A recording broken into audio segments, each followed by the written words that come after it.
نحمده ونصلي على رسوله الكريم اما بعد فاعوذ بالله من الشيطان الرجيم بسم الله الرحمن الرحيم ضرب الله مثلا للذين كفروا امرأة نوح وامرأة لوط كانتا تحت عبدين من عبادنا صالحين فخانتاهما فلم يغنيا عنهما من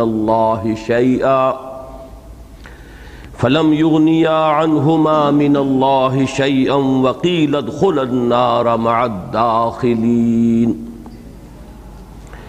وضرب الله مثلا للذين آمنوا امرأة فرعون اذ قالت رب ابن لي عندك بيتا في الجنة ونجني من فرعون وعمله ونجني من القوم الظالمين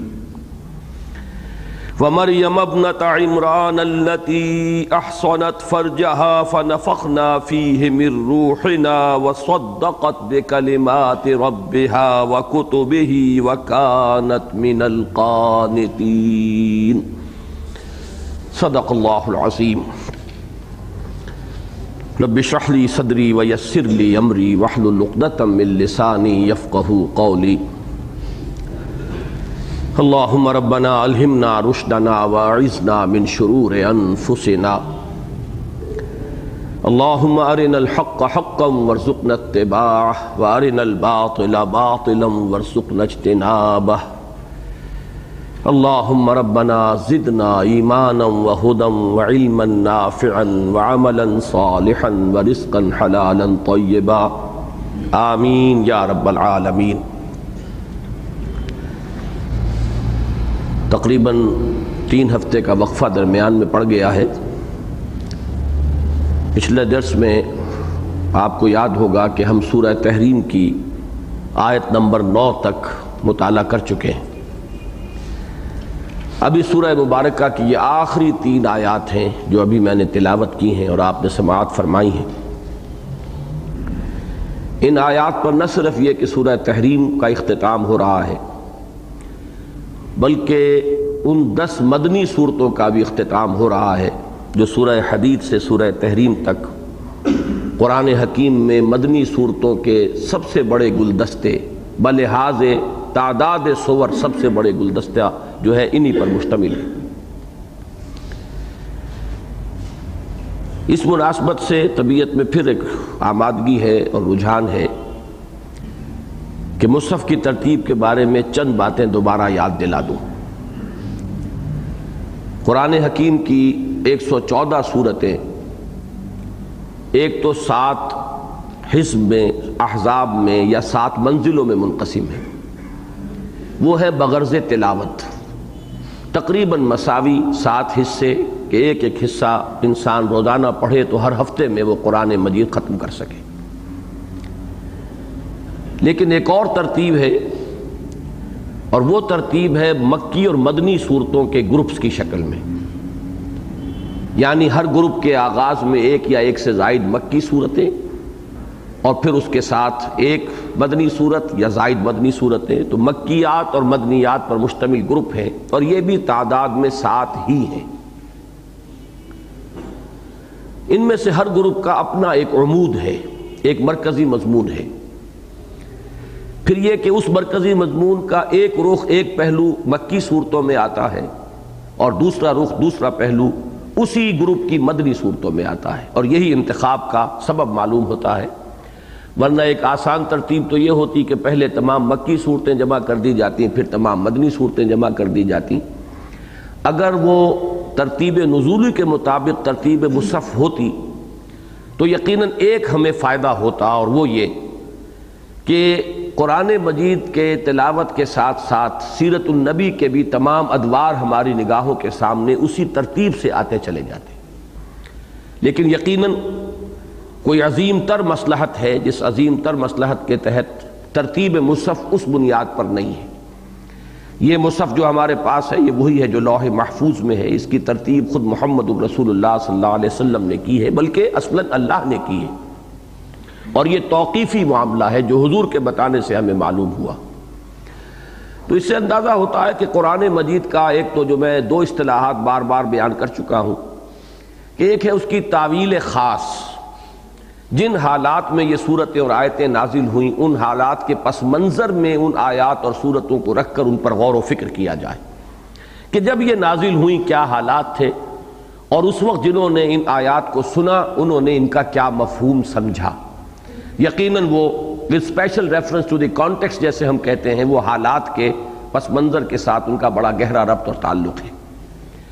لیکن ایک ہے قرآن مجید کی تعویل عام۔ تعویل عام جو ہے، وہ تعبیر عام، وہ جو ہے الفاظ کے عموم کے اعتبار سے، الاعتبار لعموم اللفظ لا لخصوص السبب، کہ جنرلائز کی جائے، اس لیے کہ قرآن مجید صرف اس دور کے لوگوں کے لیے ہدایت اور رہنمائی بن کر نازل نہیں ہوا تھا، بلکہ یہ تو اب تا قیام قیامت یہی الہدا ہے، یہی اللہ کا آخری اور کامل ہدایت نامہ ہے۔ بقول علامہ اقبال، نوع انسان را پیام آخری حامل او رحمت للعالمین۔ تو گمان یہ ہوتا ہے، بلکہ یہ گمان اس معنی میں یہ لفظ بول رہا ہوں کہ جس معنی میں ظن عربی زبان میں یقین کے لیے بھی استعمال ہوتا ہے، کہ یہ ترتیب جو ہے یہ تعویل عام کے اعتبار سے اہم تر ہے۔ دائمی اعتبار سے قرآن مجید پر جو غور و فکر اور تدبر ہوتے رہنا چاہیے، اس کے جو نئے نئے غوامض ہیں اور نئے پہلو ہیں اور نئی معرفتیں ہیں اور نئی رہنمائیاں ہیں،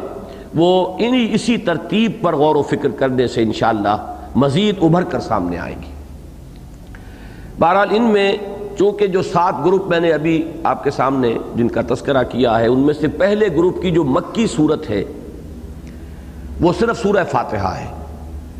اور آخری گروپ کی مدنی صورتیں چھوٹی چھوٹی چند صورتیں، جب ہم وہاں پہنچیں گے تو میں اس کے بارے میں بھی بحث کروں گا، چونکہ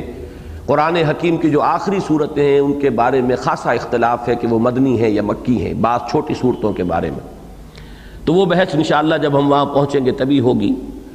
لیکن یہ کہ یہ جو ابتدائی گروپ میں مکی صورتوں کا عنصر یعنی حجم کے اعتبار سے تقریباً نہ ہونے کے برابر، ویسے تو سورہ فاتحہ خود مکمل قرآن ہے، وَلَقَدْ آتَيْنَاكَ سَبْعًا مِّنَ الْمَثَانِي وَالْقُرْآنَ الْعَظِيمِ، لیکن حجم کے اعتبار سے کہہ رہا ہوں۔ اسی طرح آخری گروپ کی مدنیات تقریباً نہ ہونے کے برابر۔ تو اس طرح یہ 6 گروپ بنتے ہیں اصل میں بنیادی طور پر، اور ان میں ایک تقسیم ذہن میں رکھیے خاص طور پر مکی صورتوں کے اعتبار سے۔ پہلے 2 گروپ میں زیادہ زور، زیادہ ایمفیسس، زیادہ وضاحت رسالت اور نبوت، اور خاص طور پر ان قوموں کا انجام جن کی طرف رسول بھیجے گئے اور انہوں نے ان کی تکذیب کی اور بالآخر انہیں عذاب استیصال کے ذریعے سے نسیم منسیہ کر دیا گیا۔ پھر 2 گروپس کے اندر زیادہ زور توحید پر ہے، اور آخری جو 2 گروپ ہیں ان میں زیادہ زور ہے انذار آخرت۔ یہ انذار کے گروپ ہیں، اور پہلا گروپ تو ان میں سے وہ ہے کہ جو سورہ قاف سے شروع ہو کر سورہ واقعہ تک 7 مکی صورتوں پر مشتمل ہے، اور اس کا مدنی حصہ یہ ہے جو سورہ حدید سے سورہ تحریم تک ہے۔ یہ چھٹا گروپ ہے مکی اور مدنی صورتوں کا۔ 7واں گروپ سورۃ الملک سے شروع ہوگا اور یہ چلے گا سورۃ الناس تک۔ اس میں یوں ایک اتفاقی بات یہ ہے کہ یہ مکی مدنی کے اعتبار سے تو 2 گروپ ہیں، لیکن وہ جو میں نے عرض کیا تھا کہ ایک تقسیم ہے منزلوں کی تقسیم، تلاوت والی منزلیں احزاب، تو یہ ایک ہی حزب ہے، سورہ قاف سے لے کر سورۃ الناس تک حزب یہ ایک بنتا ہے، منزل ایک ہے۔ یہ آخری اور 7ویں منزل ہے قرآن مجید کی، اور یوں ہم کہہ سکتے ہیں کہ اس منزل میں جو صورتیں ہیں ان میں جو اصل ارتکاز ہے مضمون کا، جو ایمفیسس ہے، جو زور ہے، وہ ایمان بالآخرہ، ایمان بالقیامہ، جنت اور دوزخ کے احوال، اور انذار، خبردار کرنا، چونکانا، ہوش میں لانا۔ کہ انسان جو ہے وہ اپنی غفلت میں یہ سمجھ بیٹھتا ہے کہ زندگی بس شاید صرف یہی زندگی ہے، موت شاید میرے وجود کے خاتمے کا نام ہے، جو کچھ کرنا ہے کر لو، جو عیش کرنے ہیں کر لو، جس طور سے چاہو کر لو، بابر و عیش کوش کے عالم دوبارہ نیست۔ اس مغالطے سے، اس غلطی سے انسان کو نکالنا، انذار، چونکانے کے انداز میں، وہ در حقیقت ان صورتوں کا سب سے زیادہ اہم اور بنیادی مضمون ہے۔ اب اس میں خاص طور پر یہ جو گروپ تھا جس کو آج ہم ختم کر رہے ہیں اللہ کے فضل و کرم سے، اس میں جو مکی صورتیں 7 ہیں ان کا تو ایک خاص وصف میں نے پہلے بیان کیا تھا کہ عربی زبان میں فصاحت، بلاغت، پھر جو ظاہری محاسن ہوتے ہیں عبارت کے کہ الفاظ نہایت خوبصورت ہوں، بندشیں بڑی چست ہوں، صوتی آہنگ بہت نمایاں، تو جتنے بھی ظاہری محاسن ہو سکتے ہیں ان کے اعتبار سے سورہ قاف سے سورہ واقعہ تک یہ 7 صورتیں جو ہے یہ میں سمجھتا ہوں کہ قرآن مجید کا ذروہ سنام ہے، یہ چوٹی کی صورتیں ہیں۔ انہیں میں سورۃ الرحمن ہے جس کے بارے میں حضور نے فرمایا کہ یہ عروس القرآن ہے، قرآن مجید کے دلہن۔ یہ جو 10 صورتیں ہیں سورہ حدید سے سورہ تحریم تک، ان کا جو اہم ترین پہلو ہے، بار بار میں نے عرض کیا، وہ یہ ہے کہ ان میں خطاب کفار سے نہیں ہے، مشرکین سے نہیں ہے، اہل کتاب سے نہیں ہے، نصارہ سے نہیں ہے، یہود سے نہیں ہے، بلکہ کلیتاً مسلمانوں سے ہے۔ یہ 10 کی 10 صورتیں جو ہیں خطاب بے امت مسلمہ پر مشتمل ہے۔ اب اس اعتبار سے دیکھیے تو ایک عجیب تقسیم ہے، اس بات کی طرف ذہن آج ہی منتقل ہوا ہے جو میں آج آپ کو بتا رہا ہوں، اگرچہ بعض باتیں ان میں ایسی ہیں جو میں نے بار بار دہرائی ہیں، کہ ان دونوں کے اندر انذار کے بھی 2 رخ آئے ہیں۔ جیسا کہ میں نے عرض کیا کہ ایک رخ اس کا مکی صورتوں میں ہوگا اور ایک مدنی صورتوں میں ہوگا، تصویر کے 2 رخ۔ مکی صورتوں میں انذار کیا جا رہا ہے کفار کو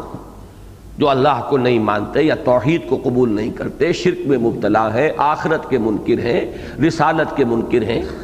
تو جو لوگ کے کفر پر اڑے ہوئے ہیں ان کے لیے تہدید، ان کے لیے تنبیہ، ان کے لیے زجر، ان کے لیے توبیخ، ان کے لیے انذار، یہ ہے مکی صورتوں میں۔ مدنی صورتوں میں وہی انذار ہے مسلمانوں کو، لیکن ظاہر بات ہے کہ یہاں کس بات پر انذار ہوگا؟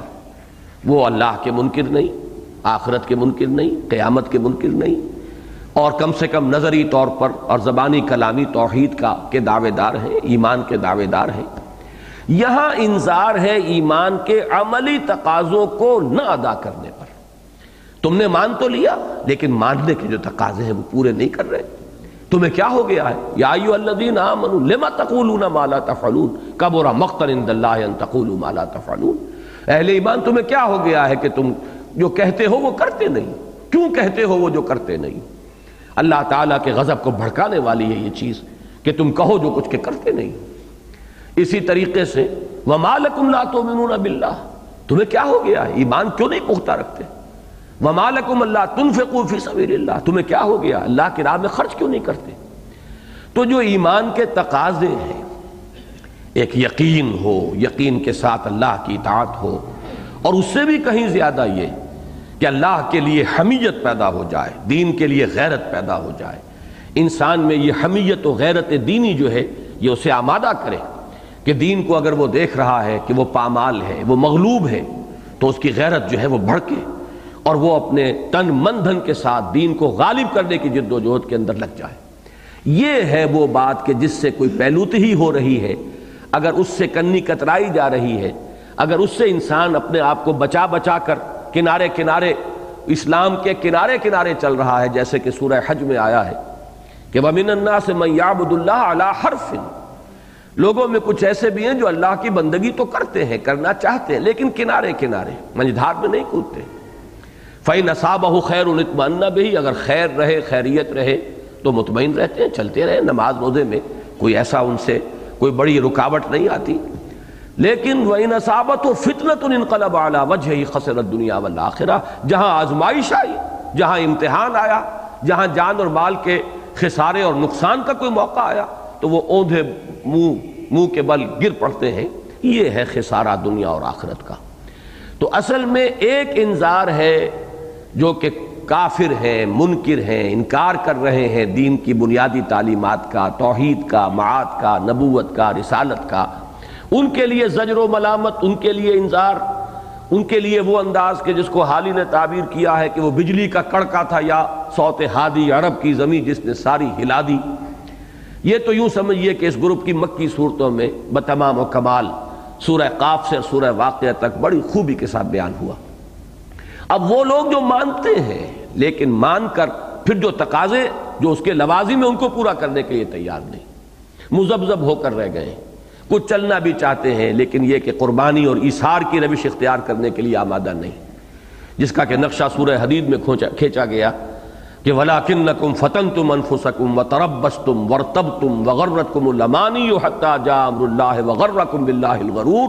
فَالْيَوْمَ لَا يُؤْخَذُ مِنْكُمْ فِدْيَةٌ وَلَا مِنَ الَّذِينَ كَفَرُوا مَأْوَاكُمُ النَّارُ هِيَ مَوْلَاكُمْ وَبِئْسَ الْمَصِيرُ۔ تم نے اپنے آپ کو اپنے ہاتھوں فتنوں میں ڈالا، مال اور اولاد کی محبت کو اس حد سے بڑھایا جس حد تک کہ اللہ چاہتا ہے کہ وہ رہے۔ وہ تمہارے قلوب پر اس طرح مسلط ہوئی دنیا کی محبت، اور جس کو علامہ اقبال نے کہا یہ مال و دولت دنیا یہ رشتہ و پیوند بتان وہم و گما لا الہ الا اللہ، یہ بتان وہم و گما تمہارے دلوں کے اندر کھپ گئے، وہاں ان کا ایک بت خانہ آباد ہو گیا۔ نتیجہ یہ ہوا کہ متربص ہو کر رہ گئے، چلیں نہ چلیں، گو مگو، آگے بڑھیں نہ بڑھیں۔ وہ جو کہتے ہیں کہ ایمان میرے پیچھے ہے، ایمان مجھے کھینچے ہے تو روکے ہے مجھے کفر، اور کعبہ میرے پیچھے ہے کلیسا میرے آگے، یہ تذبذب جو ہے انسان کا، یہ ہے کہ جس کو درس حقیقت اس پر زجر، اس پر ملامت، اس پر تنبیہ، اس پر انذار کہ یہ طرز عمل ایک تو یہ ہے کہ عارضی طور پر ہو گیا ہو، کسی سے کسی وقت کوئی کمزوری صادر ہو گئی، کوئی تقاضا ہے لیکن اس وقت کوئی وقتی طور پر ایسے اثرات آئے کہ انسان اس تقاضے کو پورا کرنے سے قاصر رہ گیا، فوراً توبہ کرتا ہے، رجوع کرتا ہے، وہ معاملہ علیحدہ ہے۔ لیکن جو لوگ ان تقاضوں سے مستقلاً کنارہ کش ہو کر بیٹھ رہے ہیں اور ڈیرا لگا لے اسی دنیا میں پھلنے پھولنے اور بننے بنانے اور یہیں پر اپنی جڑیں گہری سے گہری کرنے، اسی میں اپنی توانائیاں لگا رہے ہوں، اور ان کی غیرت جو ہے جوش میں نہ آتی ہو یہ دیکھ کر کے دین کس حال میں ہے، شریعت کا کیا معاملہ ہو رہا ہے، اللہ کا دین غالب ہے کہ مغلوب ہے، تو یہ وہ لوگ ہیں کہ جن کے بارے میں کہا گیا یہی ہے وَلَٰكِنَّكُمْ فَتَنْتُمْ أَنفُسَكُمْ وَتَرَبَّصْتُمْ وَارْتَبْتُمْ وَغَرَّتْكُمُ الْأَمَانِيُّ حَتَّىٰ جَاءَ أَمْرُ اللَّهِ۔ اور انجام کیا ہوگا؟ دنیا میں تم مسلمان سمجھے گئے، اب یہاں آخرت میں تمہارے لیے وہی انجام ہے کہ جو کفار کا ہے، مَأْوَاكُمُ النَّارُ هِيَ مَوْلَاكُمْ وَبِئْسَ الْمَصِيرُ۔ یہ انذار ہے ان 10 صورتوں میں جو پے بپے آیا ہے۔ البتہ ایک دوسرا نقطہ بھی یہاں سمجھ لیجئے، میں نے پہلے بھی عرض کیا ہے، قرآن حکیم میں انسانی اجتماعیات کا جو ایک خاص گوشہ ہے، معاشرتی زندگی اور اس کی بھی جو ابتدائی اکائی ہے، جو بیسک یونٹ ہے، وہ ہے خاندانی زندگی، عائلی زندگی۔ اس پر نہایت تفصیل کے ساتھ قرآن مجید کے اندر مختلف جگہوں پر مدنی صورتیں ہی ظاہر بات ہے کہ اس کے لیے ہو سکتی ہیں کہ جن میں تفصیلی بحث آتی اور بہت تفصیلی بحثیں آئیں۔ سورہ بقرہ میں تقریباً 4 رکوع چلے گئے ہیں، نکاح، طلاق اور عدت، طلاق کے بارے میں احکام بڑی تفصیل کے ساتھ، رضاعت وغیرہ کے معاملات۔ یہ جو فیملی لائف ہے یہ ہے در حقیقت انسانی اجتماعیات کی اکائی، یہ یونٹ ہے۔ اس کے بعد آپ کے علم میں ہے، جن حضرات کو بھی قرآن مجید سے مناسبت ہے پڑھتے رہتے ہیں، کہ پھر یہ احکام بار بار آتے ہیں۔ معاشرتی مسائل سورہ نساء میں بہت شرح و بسط کے ساتھ آئے، سورہ مائدہ میں آئے، پھر خاص طور پر عائلی قوانین کا معاملہ بھی سورہ نساء کے اندر بھی آیا ہے، تعدد ازدواج کا معاملہ وہاں آیا ہے، پھر یہ کہ اگر ایک سے زائد بیویاں ہوں تو ان کے مابین عدل اور انصاف، اس میں کس حد تک جانا ضروری ہے، کس حد تک انسان کے بس میں نہیں ہے، یہ ساری تفاصیل بھی اسی عائلی زندگی سے متعلق ہیں۔ آگے چلیے تو پھر سورہ احزاب کے اندر مضامین آئے ہیں، اور اس گروپ کے اندر بھی اگرچہ اس کا جو مین ہے مضمون وہ ہے انفاق فی سبیل اللہ، جہاد فی سبیل اللہ، اللہ کے دین کے غلبے کی جد و جہد، اس نظام عدل و قسط کو قائم کرنے کی جد و جہد جو اللہ تعالیٰ نے اپنے نبیوں اور رسولوں کے ذریعے بھیجا۔ سورہ حدید کی وہ آیت نمبر 25 ذہن میں رکھیے، سورہ صف کی آیت نمبر 9 ذہن میں رکھیے، هو الذی ارسل رسولہ بالہدی ودین الحق لیظہرہ علی الدین کلہ۔ ان مقاصد کے لیے تن من دھن لگانا، یہ ہے ایمان کا تقاضا، اور یہی کٹھن گزرتا ہے انسان پر، یہی شاخ گزرتا ہے۔ لہذا اصل مضمون تو وہی ہے ان تمام صورتوں کا۔ یہی وجہ ہے کہ سورہ تغابن ہم نے پڑھی تو وہاں پر بھی وہ بات آ گئی، فاتقوا اللہ ما استطعتم واسمعوا واطیعوا وانفقوا خیرا لانفسکم۔ سورہ منافقون تو پوری کی پوری اسی موضوع پر ہے کہ نفاق کسے کہتے ہیں، اس کے تدریجی مراحل کیا ہیں۔ سورہ جمعہ میں وہ اللہ کے دین کے غلبے کی جد و جہد کا جو اساسی منہاج ہے وہ بیان کیا گیا ہے، یتلو علیہم آیاتہ ویزکیہم ویعلمہم الکتاب والحکمہ۔ سورہ صف تو یوں سمجھیے کہ اس موضوع پر کلائمیکس ہے قرآن کا، کہ اس کی مرکزی آیت وہ ہے، هو الذی ارسل رسولہ بالہدی ودین الحق لیظہرہ علی الدین کلہ ولو کرہ المشرکون۔ اور ایسے للکارا گیا ہے اہل ایمان کو یا ایھا الذین آمنوا ھل ادلکم علی تجارۃ تنجیکم من عذاب علیم تؤمنون باللہ ورسولہ وتجاہدون فی سبیل اللہ باموالکم وانفسکم۔ اختتام ہوتا ہے یا ایھا الذین آمنوا کونوا انصار اللہ، اللہ کے مددگار بنو،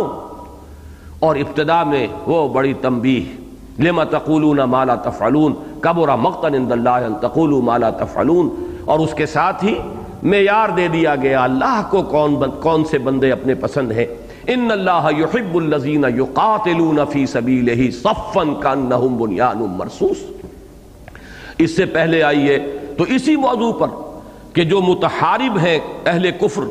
ان کے ساتھ محاربین کے ساتھ تمہاری کوئی دوستی نہیں ہونی چاہیے، اس لیے کہ یہ اشداء علی الکفار یہ لازمی تقاضا ہے۔ اگر تمہیں دین کے غلبے کی جد و جہد کرنی ہے تو اگر ان کے ساتھ تمہاری دوستیاں رہیں اور تمہاری رشتہ داریوں کی بنیاد پر جو بھی محبتیں برقرار رہیں تو یہ جد و جہد آگے نہیں بڑھ سکتی۔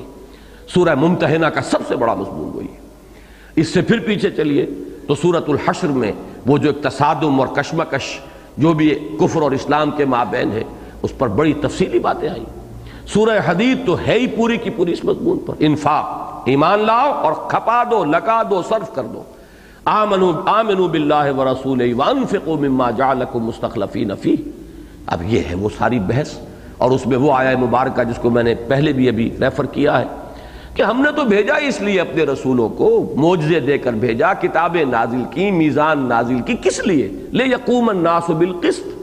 تاکہ لوگ عدل پر قائم ہوں۔ اور اگر کوئی نظام ظالمانہ ہے، عدل نہیں ہے، تو ظاہر بات ہے کہ تبلیغ بھی ہوگی، تلقین بھی ہوگی، نصیحت بھی ہوگی، وعظ بھی ہوگا، لیکن جو لوگ اس تبلیغ اور تلقین اور وعظ اور نصیحت سے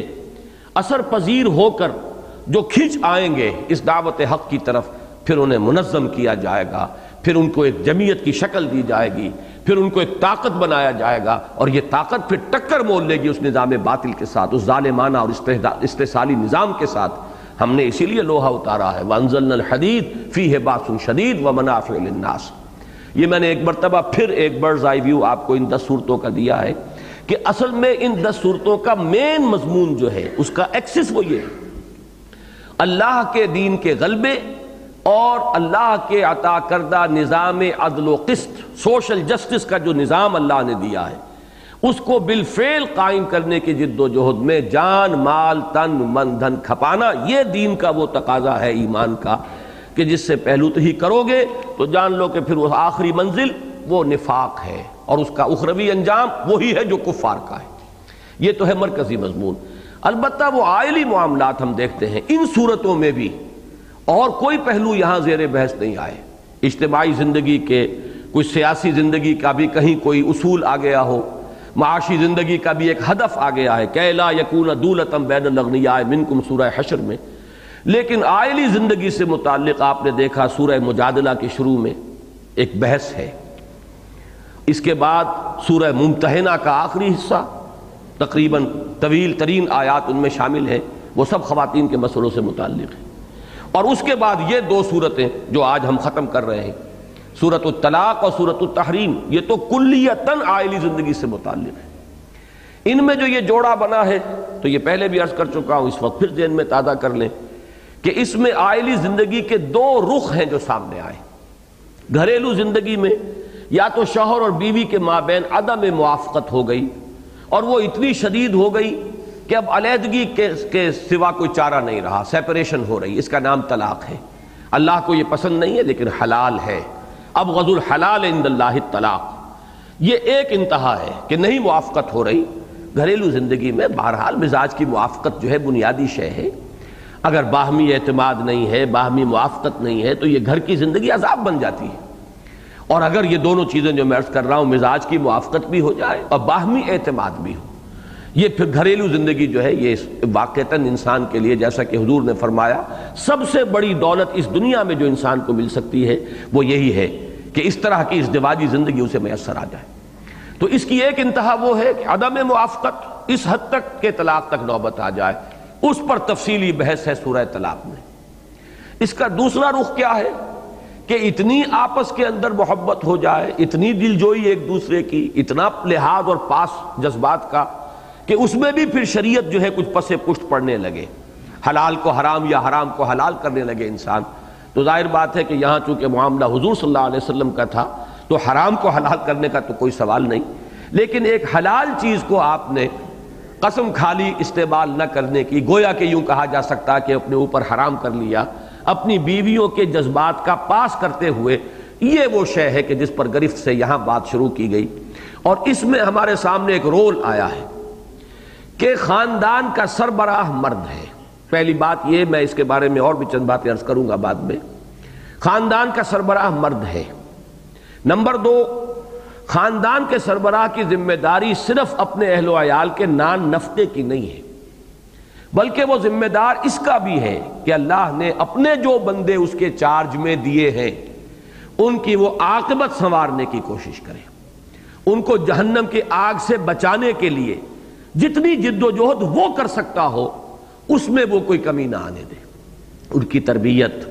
ان کو دین کی طرف راغب کرنے کی جد و جہد، انہیں احکام خداوندی کا پابند کرنے اور اس کی مشق کرانے کی کوشش، یہ ذمہ داری بھی سربراہ اسرہ کی، خاندان کے سربراہ کی ہے۔ اسی کی طرف اشارہ کیا گیا کہ یا ایھا الذین آمنوا قوا انفسکم واہلیکم نارا وقودھا الناس والحجارہ، اہل ایمان بچاؤ اپنے آپ کو اور اپنے اہل و عیال کو آگ سے جس کا ایندھن بنیں گے انسان اور پتھر۔ گویا کہ یہ ذمہ داری جو عام طور پر نگاہوں سے اوجھل ہو جاتی ہے، آدمی یہ تو سمجھتا ہے یہ ایک طبعی تقاضا ہے، یہ تو ہر شخص کرے گا، کوئی ہندو ہو، سکھ ہو، پارسی ہو، عیسائی ہو، وہ اپنی اولاد کے بارے میں دنیا کے اعتبار سے سوچے گا، غور کرے گا، اچھے سے اچھا کیریئر، اچھے سے اچھا مستقبل، باعزت زندگی گزارنے کے قابل ہو جائیں، کچھ میں ان کے لیے چھوڑ مروں، یہ سوچ جو ہے یہ تو سب کی ہوتی ہے۔ لیکن یہ ہے کہ بحیثیت مسلمان اس کی پہلی ذمہ داری یہ ہے کہ قوا انفسکم واہلیکم نارا، اور اس کے لیے اب ان کے ساتھ اگر غیر ضروری ڈھیل ہو گئی، ضرورت سے زیادہ نرمی برتی گئی تو بھی ان کے بگڑنے کا امکان ہے۔ ایک بڑے توازن کی ضرورت ہے کہ سختی بھی ہو، نرمی بھی ہو، جس کی طرف کہ اس سے پہلے سورہ تغابن میں اشارہ کیا جا چکا کہ ایک طرف تو خود تم جو ہے پوری طرح چوکس اور چوکنے رہو کہ کہیں اہل و عیال کی محبت جو ہے وہ تم پر اتنی قابو یافتہ نہ ہو جائے کہ تمہیں کسی غلط رخ پر موڑ دے۔ یا ایھا الذین آمنوا ان من ازواجکم واولادکم عدوا لکم فاحذروہ، اے ایمان والو تمہاری بیویوں اور تمہاری اولاد میں سے تمہارے دشمن ہیں، بچ کر رہو، ہوشیار رہو، be on the alert, be on the guard, ایسا نہ ہو کہ تم غفلت میں ان کی طبعی محبت کے زیر اثر کوئی کام ایسا کر بیٹھو کہ جو اللہ کو پسند نہیں ہے، یا کسی حرام میں منہ مار بیٹھو کہ ان کی فرمائشیں پوری کرنے کے لیے، ان کے لیے بہتر سے بہتر زندگی کے لوازم فراہم کرنے کے لیے انسان جو ہے پھر وہ حلال پر اگر نہیں ہو رہا، ایک اکتفا کر کے بات نہیں بن رہی ہے تو حرام میں منہ مارنے لگے، یہ گویا کہ تمہاری عاقبت کو برباد کر دیں گے۔ وہ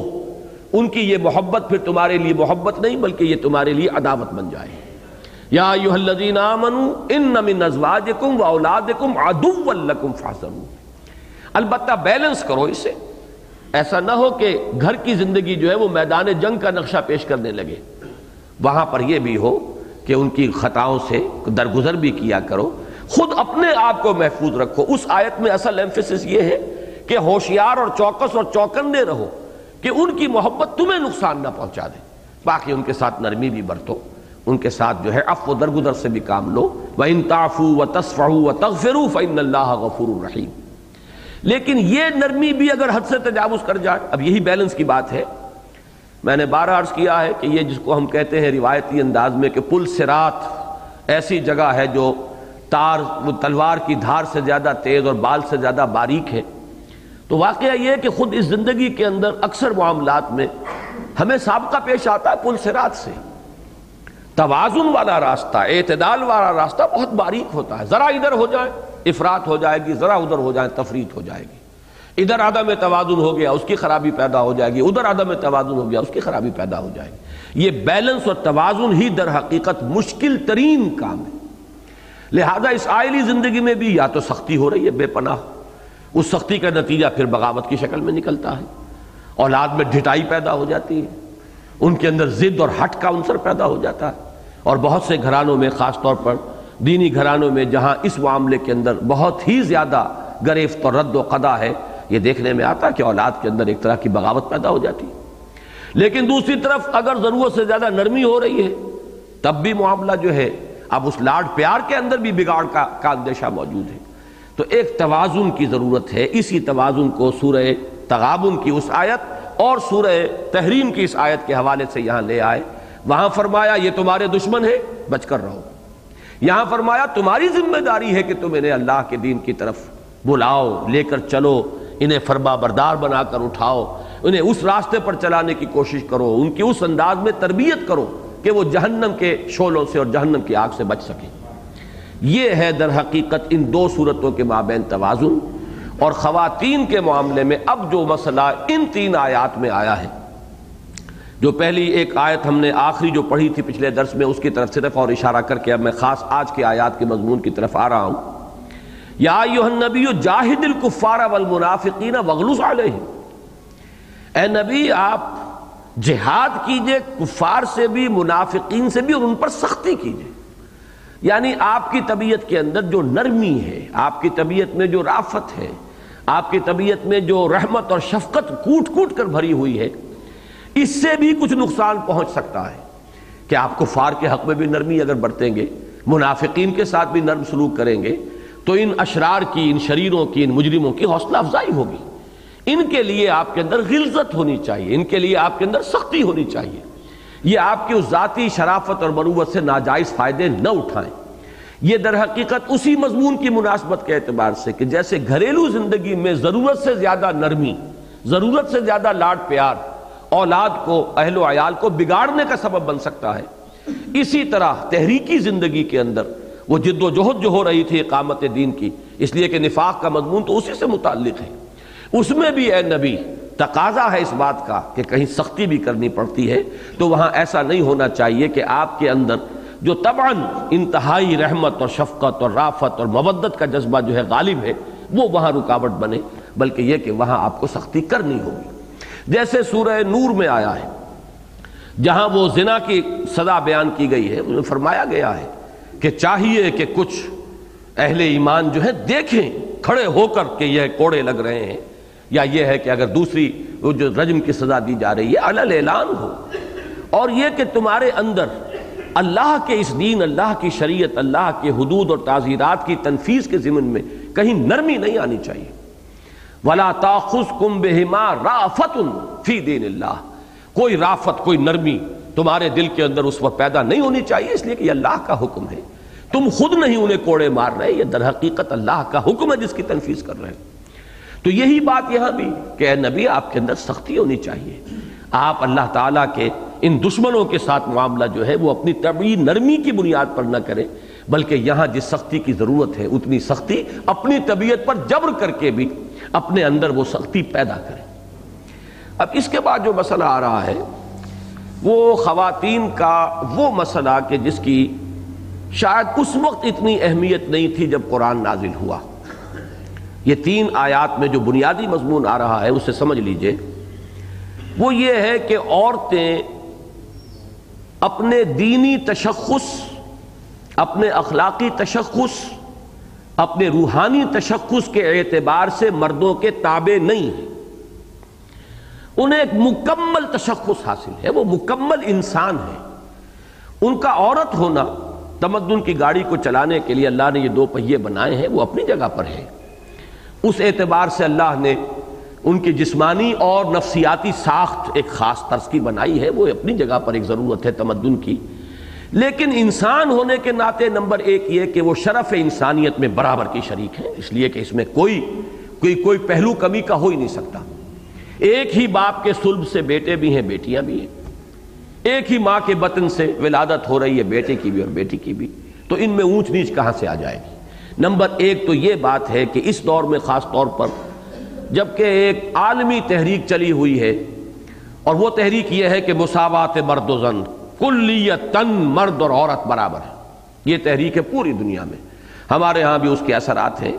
باقی پوری دنیا میں تو اس کو عملاً اختیار کیا گیا ہے. کسی بھی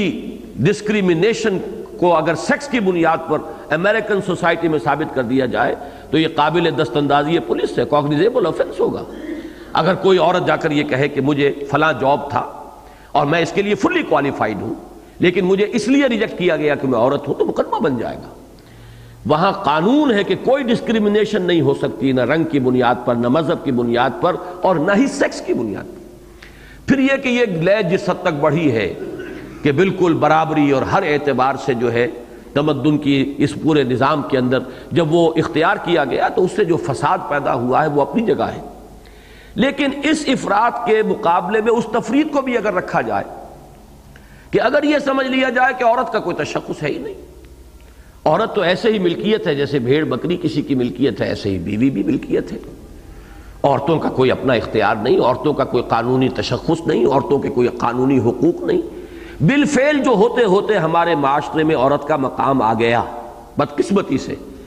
یہ میں سمجھتا ہوں کہ اس وقت ہمارے ہاں جو تحریک ہے اس کے اندر اس کا ایک رد عمل بھی شامل ہے۔ اس رد عمل کے اثرات بھی ہیں کہ جو ایک غلط بالکل مقام خواتین کو دے دیا گیا ہے مسلمان معاشرے کے اندر، اب اس کے رد عمل میں وہ مغربی تہذیب جو ہے اس کی طرف للچائی ہوئی نگاہوں سے عورتوں کا دیکھنا بالکل فطری ہے، اور پھر اب وہ اندھے بہرے ہو کر وہ اس کی پیروی اور اس کی نقالی کے اوپر جو ہے وہ تلی ہوئی ہے۔ اس مسئلے کو سمجھنا چاہیے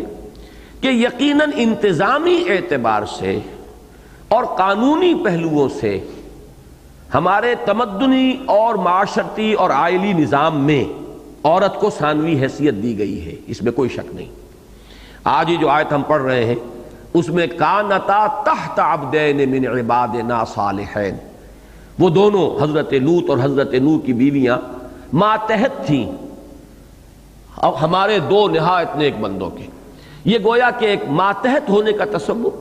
بیوی عورت جب بیوی بنتی ہے تو یقیناً انتظامی اعتبار سے اس کا درجہ جو ہے نمبر 2 پر آ جائے گا۔ الرجال قوامون علی النساء، سورہ نساء میں جو بات آئی ہے،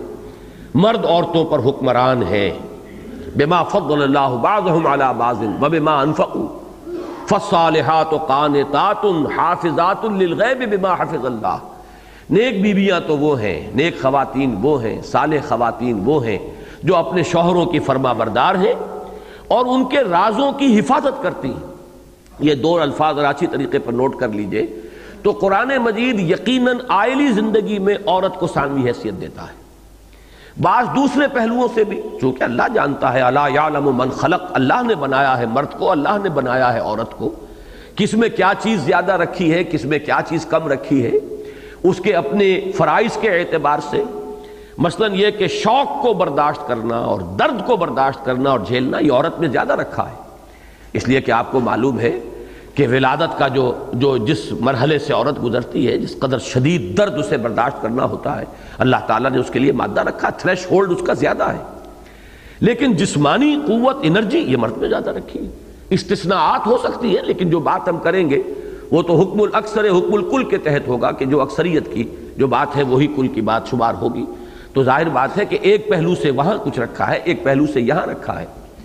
اسی طرح میرا ایک تجزیہ ہے کہ قانون شہادت میں جو یہ معاملہ رکھا گیا کہ 2 عورتوں کی شہادت ایک مرد کی شہادت کے قائم مقام، اور یہ قرآن مجید کی نص سری ہے، نص قطعی ہے، اس میں بھی اصل سبب کیا ہے کہ مبادا ایک بھول جائے تو دوسری یاد دلا دے۔ اس سے ذہن منتقل ہوا کہ اللہ تعالیٰ نے عورت میں بحیثیت عورت نسیان کا مادہ زیادہ رکھا ہے۔ کیوں رکھا ہے سمجھ میں آتا ہے، اس لیے کہ جب ثانوی حیثیت اسے اپنی آئلی زندگی میں اختیار کرنی پڑے گی، آپ کو معلوم ہے کہ نمبر 2 جو ہوتا ہے سخت پریشر اس پر آتا ہے، اسے بہت سے مواقع پر اپنی رائے پیچھے کرنی پڑے گی اور نمبر 1 کی بات ماننی پڑے گی۔ فالصالحات قانتات، اگر تو کوئی شے ایسی ہے کہ جس میں دین کی کوئی بنیادی بات آ گئی، نص سری ہے، یہ شے حرام ہے، تو عورت کہہ سکتی ہے اپنے شوہر سے کہ میں اس معاملے میں آپ کی بات نہیں مان سکتی، یہ اللہ اور اس کے رسول کی معصیت ہے۔ لا طاعت لمخلوق فی معصیت الخالق، مخلوق میں کوئی ہو، شوہر ہو، حاکم ہو، جہاں اللہ کی اور اس کے رسول کی معصیت آ گئی، لا سمع ولا طاعہ، نہ سنیں گے نہ مانیں گے۔ لیکن فرض کیجئے 2 چیزیں ہیں، گھریلو زندگی میں یہ معاملات آتے رہتے ہیں، یہ کام یوں کر لیا جائے یا یوں کر لیا جائے، اس فرض کیجئے گھر کی سیٹنگ ہی کا معاملہ یوں کیا جائے یا یوں کیا جائے، کہیں رشتے ہیں بچوں کے کرنے ہیں، یہاں کیا جائے یا وہاں کیا جائے، کوئی نس والی بات نہیں ہے، کوئی حرام سری کی بات کسی طرف بھی نہیں ہے۔ اب ایسے معاملات میں عورت کو ذہناً طبعاً قلباً آمادہ رہنا چاہیے، یا تو وہ اپنے شوہر کو قائل کر لے، بات منوا لے، بات ٹھیک ہو گئی، کوئی جھگڑا نہیں۔ لیکن اگر کہیں وہ اختلاف برقرار رہتا ہے تو یہ لازمی تقاضا اس گھریلو زندگی کا اور اس کے نظام کو درست رکھنے کا کہ عورت کو ذہناً آمادہ رہنا چاہیے کہ وہ اپنے شوہر کی بات مانے گی، چاہے وہاں دونوں چیزیں مساوی ہو رہی ہوں، کہیں کوئی گناہ کا معصیت کا معاملہ نہیں ہے، دونوں مباحات کی چیزیں ہیں، لیکن مباحات کے چوائس میں اسی کو جس کو آپ کہتے ہیں گویا کہ ایک طرح کا ویٹو حاصل ہوگا مرد کو اپنی خاندانی زندگی کے اندر۔ اب اس کا ایک رد عمل ہوتا ہے، یہ فطرت انسانی ہے، جہاں وہ محسوس کرے گی کہ میری رائے اپنی جگہ وہ سمجھ رہی ہے کہ میری رائے جو ہے بہتر ہے، صحیح تر ہے، لیکن اسے قبول کرنا پڑ رہا ہے شوہر کی رائے کو، ایک دباؤ اس کے اوپر ہوگا۔ یہ دباؤ زندگی میں جو بھی کسی آرگنائزیشن میں نمبر 2 پر ہوگا اس پر شدید دباؤ آتا ہے، اور اس شدید دباؤ کو برداشت کرنے کے لیے یہ نسیان جو ہے، بھول، یہ در حقیقت ایک سیفٹی والو ہے جو اللہ تعالیٰ نے رکھا ہوا ہے۔ بڑا پیارا شعر ہے، یاد ماضی عذاب ہے یا رب چھین لے مجھ سے حافظہ میرا۔ اگر یہ نسیان نہ ہو اور انسان کو تمام صدمے اور رنج اور دکھ جو پہنچے ہیں وہ یاد رہیں تو زندہ رہنا ناممکن ہو جائے انسان کا۔ یاد ماضی عذاب ہے یا رب چھین لے مجھ سے حافظہ میرا۔ میں اس دلیل کی بنا پر سمجھتا ہوں کہ قرآن مجید نے جو وہ بات کہی، نسیان تو مرد کو بھی ہوتا ہے، مرد بھی باتیں بھولتے ہیں، یہ کوئی خاص عورت ہی کے ساتھ معاملہ نہیں ہے، لیکن وہ صانع، وہ فاطر فطرت، وہ خالق، الخالق المصور، وہ جو ہے الباری، اس نے یقیناً اس معاملے کے اندر کوئی کمی بیشی رکھی ہے کہ جس کو وہی جانتا ہے۔ الا یعلم من خلق وهو اللطیف الخبیر، کیا نہ جانے گا وہی جس نے بنایا، پیدا کیا، وہ تو نہایت باریک بین ہے، ہر شے سے باخبر ہے۔ تو یہ میں نے چند اشارے کیے ہیں کہ قانونی نظام میں اور آئلی زندگی میں بالخصوص، باقی چیزیں گواہی، شہادت، یہ چیزیں تو زندگی میں ایک مرتبہ 2 مرتبہ کہیں آ گئیں، شاذ معاملات ہیں۔ اسی طریقے سے وراثت میں بیٹے کے لیے دوہرا حصہ ہے اور بیٹی کے لیے کہرا ہے، یہ بھی کئی ایک مرتبہ ہوتا ہے، اور وہ بات بھی بڑی اتنی ریشنل ہے اسلام کے نظام میں کہ ہر شخص اس کو تسلیم کر لے گا کہ جب عائلی زندگی میں کوئی ذمہ داری جو ہے وہ عورت پر رکھی ہی نہیں اسلام نے، اس کا نان نفقہ شوہر کے ذمے ہے، شوہر کو اپنے کنبے کو سپورٹ کرنا ہے، اسے مہر دے کر شادی بھی کرنی ہے، لڑکے کو اسے گھر بسانا ہے، اس کی پوری ذمہ داری جو ہے اس کو برداشت کرنی ہے، تو اسے دوہرا دیا۔ واقعہ یہ کہ اس نظام کا تو تقاضا یہ ہوتا، منطقی تقاضا، کہ بیٹی کا کوئی حصہ سرے سے نہ ہوتا وراثت کے اندر، اس لیے کہ اس کی کوئی لائبلٹی ہے ہی نہیں، اسے کوئی بوجھ اٹھانا ہی نہیں ہے، اسے جس گھر میں جا کر آباد ہونا ہے وہ اس کی لائبلٹی ہوگی، اس کی ذمہ داری ہوگی، اس کا نان نفقہ شوہر کے ذمہ ہوگا۔ لیکن یہ کہ بہرحال اسلام نے اس کے اندر بھی رکھا ہے اور پھر اسے پورا حق دیا ہے، وہ اپنی ملکیت پر پورا اختیار رکھتی ہے۔ شوہر اگر مفلس ہے، قلاش ہے، یا فرض کیجئے کسی وقت اتفاقاً ہو گیا ہے، کسی بوجھ تلے آ گیا ہے، تو بیوی چاہے تو اپنے پیسے میں سے شوہر کو دے اور چاہے تو نہ دے، اس وقت بھی وہ لیگلی ڈیمانڈ کر سکتی ہے شوہر سے کہ میرا نان نفقہ تمہیں ادا کرنا ہوگا۔ یہ ہے قانون اسلام کا۔ اسی میں بڑی عجیب روایت وہ ہے کہ ایک خاتون نے حضور سے پوچھا کہ میرے شوہر جو ہیں بڑے تنگ دست ہیں، کیا میں اپنی زکوٰۃ انہیں دے سکتی ہوں؟ حضور نے فرمایا ہاں، اور اس کا دوہرا ثواب ہوگا۔ شوہر بیوی کو زکوٰۃ نہیں دے سکتا، اس لیے کہ بیوی تو اس کی ذمہ داری ہے ہی، اس کو تو اس کو سپورٹ کرنا ہے، لہذا اس کے اندر تو وہ زکوٰۃ کو خرچ نہیں کر سکتا۔ لیکن یہ کہ بیوی پر چونکہ کوئی ذمہ داری شوہر کی نہیں ہے، لہذا بیوی شوہر کو زکوٰۃ دے سکتی ہے۔ تو یہ پہلو تو ہے وہ قانونی جو بھی اسلام نے رکھے ہیں، لیکن اس میں ایک پہلو دبتا ہے، اور وہ پہلو دبتا ہے عورت کا نیکی اور بدی کے اعتبار سے، خیر و شر کے اعتبار سے، روحانی ترقی کے اعتبار سے، اخلاقی تشخص کے اعتبار سے کامل مساوات، ایک انسانی شرف میں کامل مساوات، انسان وہ بھی ہے، انسان وہ بھی ہے۔ دوسرے روحانی، دینی، اخلاقی، ان معاملات میں کامل مساوات، یہاں کوئی کمی اور بیشی کا معاملہ نہیں ہے، بلکہ عورت کا اپنا مکمل اخلاقی تشخص ہے۔ اس کے لیے قرآن مجید میں جس انداز میں اس بات کو سمجھایا گیا ہے، میں ذرا جلدی سے وہ چند آیات آپ کو پڑھ کر سنا رہا ہوں۔ یہ سورۃ النحل کی آیت نمبر 97 ہے۔ من عمل صالحا من ذکر او انثی، جو کوئی بھی نیک عمل کرتا ہے، خواہ وہ مرد ہو خواہ عورت، وہو مومن، شرط یہ ہے کہ مومن ہو، فَلَنُحْيِيَنَّهُ حَيَاةً طَيِّبَةً وَلَنَجْزِيَنَّهُمْ أَجْرَهُمْ بِأَحْسَنِ مَا كَانُوا يَعْمَلُونَ، تو ہم انہیں لازماً بڑی پاکیزہ زندگی عطا فرمائیں گے، اور پھر ہم انہیں اجر دیں گے، جزا دیں گے ان کا بہت ہی عمدہ، ان کے بہترین اعمال کے حساب سے اور مناسبت سے ان کو جزا دیں گے۔ یعنی کوئی فرق یہاں مرد اور عورت کے درمیان نہیں ہے۔ من ذکر و انثی، جو بھی ہے نیکی کر رہی ہے، اپنے لیے خیر عورت کما رہی ہے، مرد ہے وہ اپنے لیے خیر کما رہا ہے، یہ مکمل تشخص ہے اور اس میں کامل مساوات ہے۔ یہ بات تو ہوئی ایک عام نیکی، عام جس کو بھی آپ کہیں خیرات، حسنات، بھلے کام۔ خاص طور پر دین کے چوٹی کے کام جو ہیں، جن کا سورہ آل عمران کے آخری رکوع کے اندر ذکر آیا ہے، وہاں جو گنوائے گئے ہیں، فالذین ہاجروا واخرجوا من دیارہم واوذوا فی سبیلی وقاتلوا وقتلوا لأکفرن عنہم سیئاتہم۔ یہ آیت مبارکہ وہ لوگ جنہوں نے ہجرتیں کی، جو اپنے گھروں سے نکال دیے گئے، جنہیں میری راہ میں ایذائیں دی گئیں، جنہوں نے قتال کیا، جنہوں نے اپنی جانیں دے دی اور قتل ہو گئے اللہ کی راہ میں، ان سے تو ہمارا بڑا بھرپور وعدہ ہے۔ اس سے پہلے فرمایا گیا ہے فاستجاب لهم ربهم انی لا اضیع عمل عامل منکم من ذکر او انثی بعضکم من بعض، میں تم میں سے کسی بھی عمل کرنے والے کے کسی بھی عمل کو ضائع کرنے والا نہیں ہوں، خواہ وہ مرد ہو خواہ عورت۔ اور یہ مرد اور عورت تم ایک دوسرے ہی میں سے تو ہو۔ ابھی جو میں نے عرض کیا کہ ایک ہی باپ کے صلب سے ہے بیٹا بھی اور بیٹی بھی، اور ایک ہی ماں کے بطن سے ولادت ہوئی ہے بیٹی کی بھی اور بیٹے کی بھی، تو تمہارے درمیان کوئی فرق و تفاوت اس اعتبار سے نہیں ہے،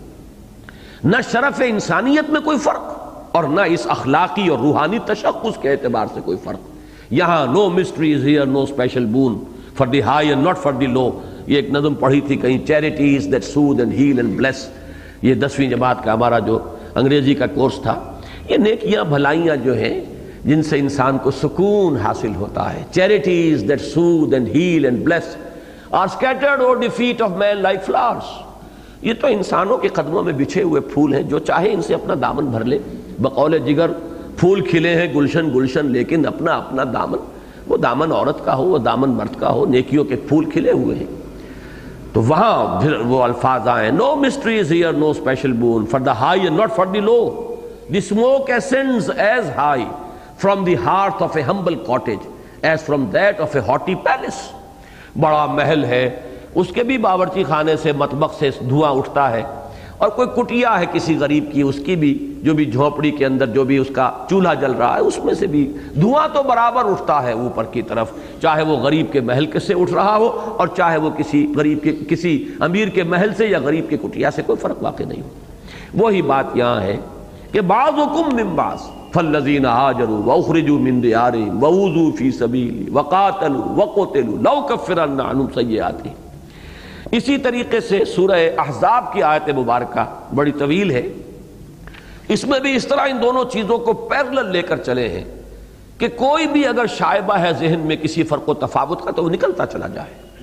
ان المسلمین والمسلمات والمؤمنین والمؤمنات والقانتین والقانتات والصادقین والصادقات والصابرین والصابرات والخاشعین والخاشعات والمتصدقین والمتصدقات والصائمین والصائمات والحافظین فروجہم والحافظات والذاکرین اللہ کثیرا والذاکرات اعد اللہ لہم مغفرۃ واجرا عظیما۔ یہ تمام اعلیٰ ترین خوبیاں، اعلیٰ ترین اوصاف، یہ تمام ممدوح اوصاف جتنے بھی ہیں ان سب کے اندر برابر برابر پیرلل۔ تو یہ روحانی تشخص جو ہے عورت کا، اس کو اچھی طرح پہچاننا اور جاننا بہت ضروری ہے۔ ہمارے معاشرے میں خاص طور پر یہ بات ہو چکی ہے کہ عموماً خواتین یہ سمجھتی ہیں، جو نیک خواتین بھی ہیں وہ بھی سمجھتی ہیں کہ شاید ہمارا دین بھی مردوں کے تابع ہے۔ یہ بات نہیں ہے۔ ہر شخص اپنی جگہ پر، عورت اور مرد، وہ اپنے محاسبے کو خود فیس کرے گی، خود کھڑی ہوگی، خود جواب دینا ہو۔ یہ ذمہ داری جو ہے، کسی مرد کی نیکی عورت کو فائدہ نہیں پہنچائے گی۔ ہاں، عورت نے اس کے ساتھ تعاون کیا ہو اس نیکی کے کام میں، بیوی نے اس کے ساتھ تعاون کیا، وہ اس کا اپنا کام ہے، وہ اس کی اپنی سعی ہے۔ لیس للانسان الا ما سعی، جس کے لیے خود اس نے سعی کی ہے، ایثار کیا ہے۔ کوئی اللہ کا بندہ، کوئی مرد جو ہے اللہ کے دین کی خدمت میں لگا ہوا ہے،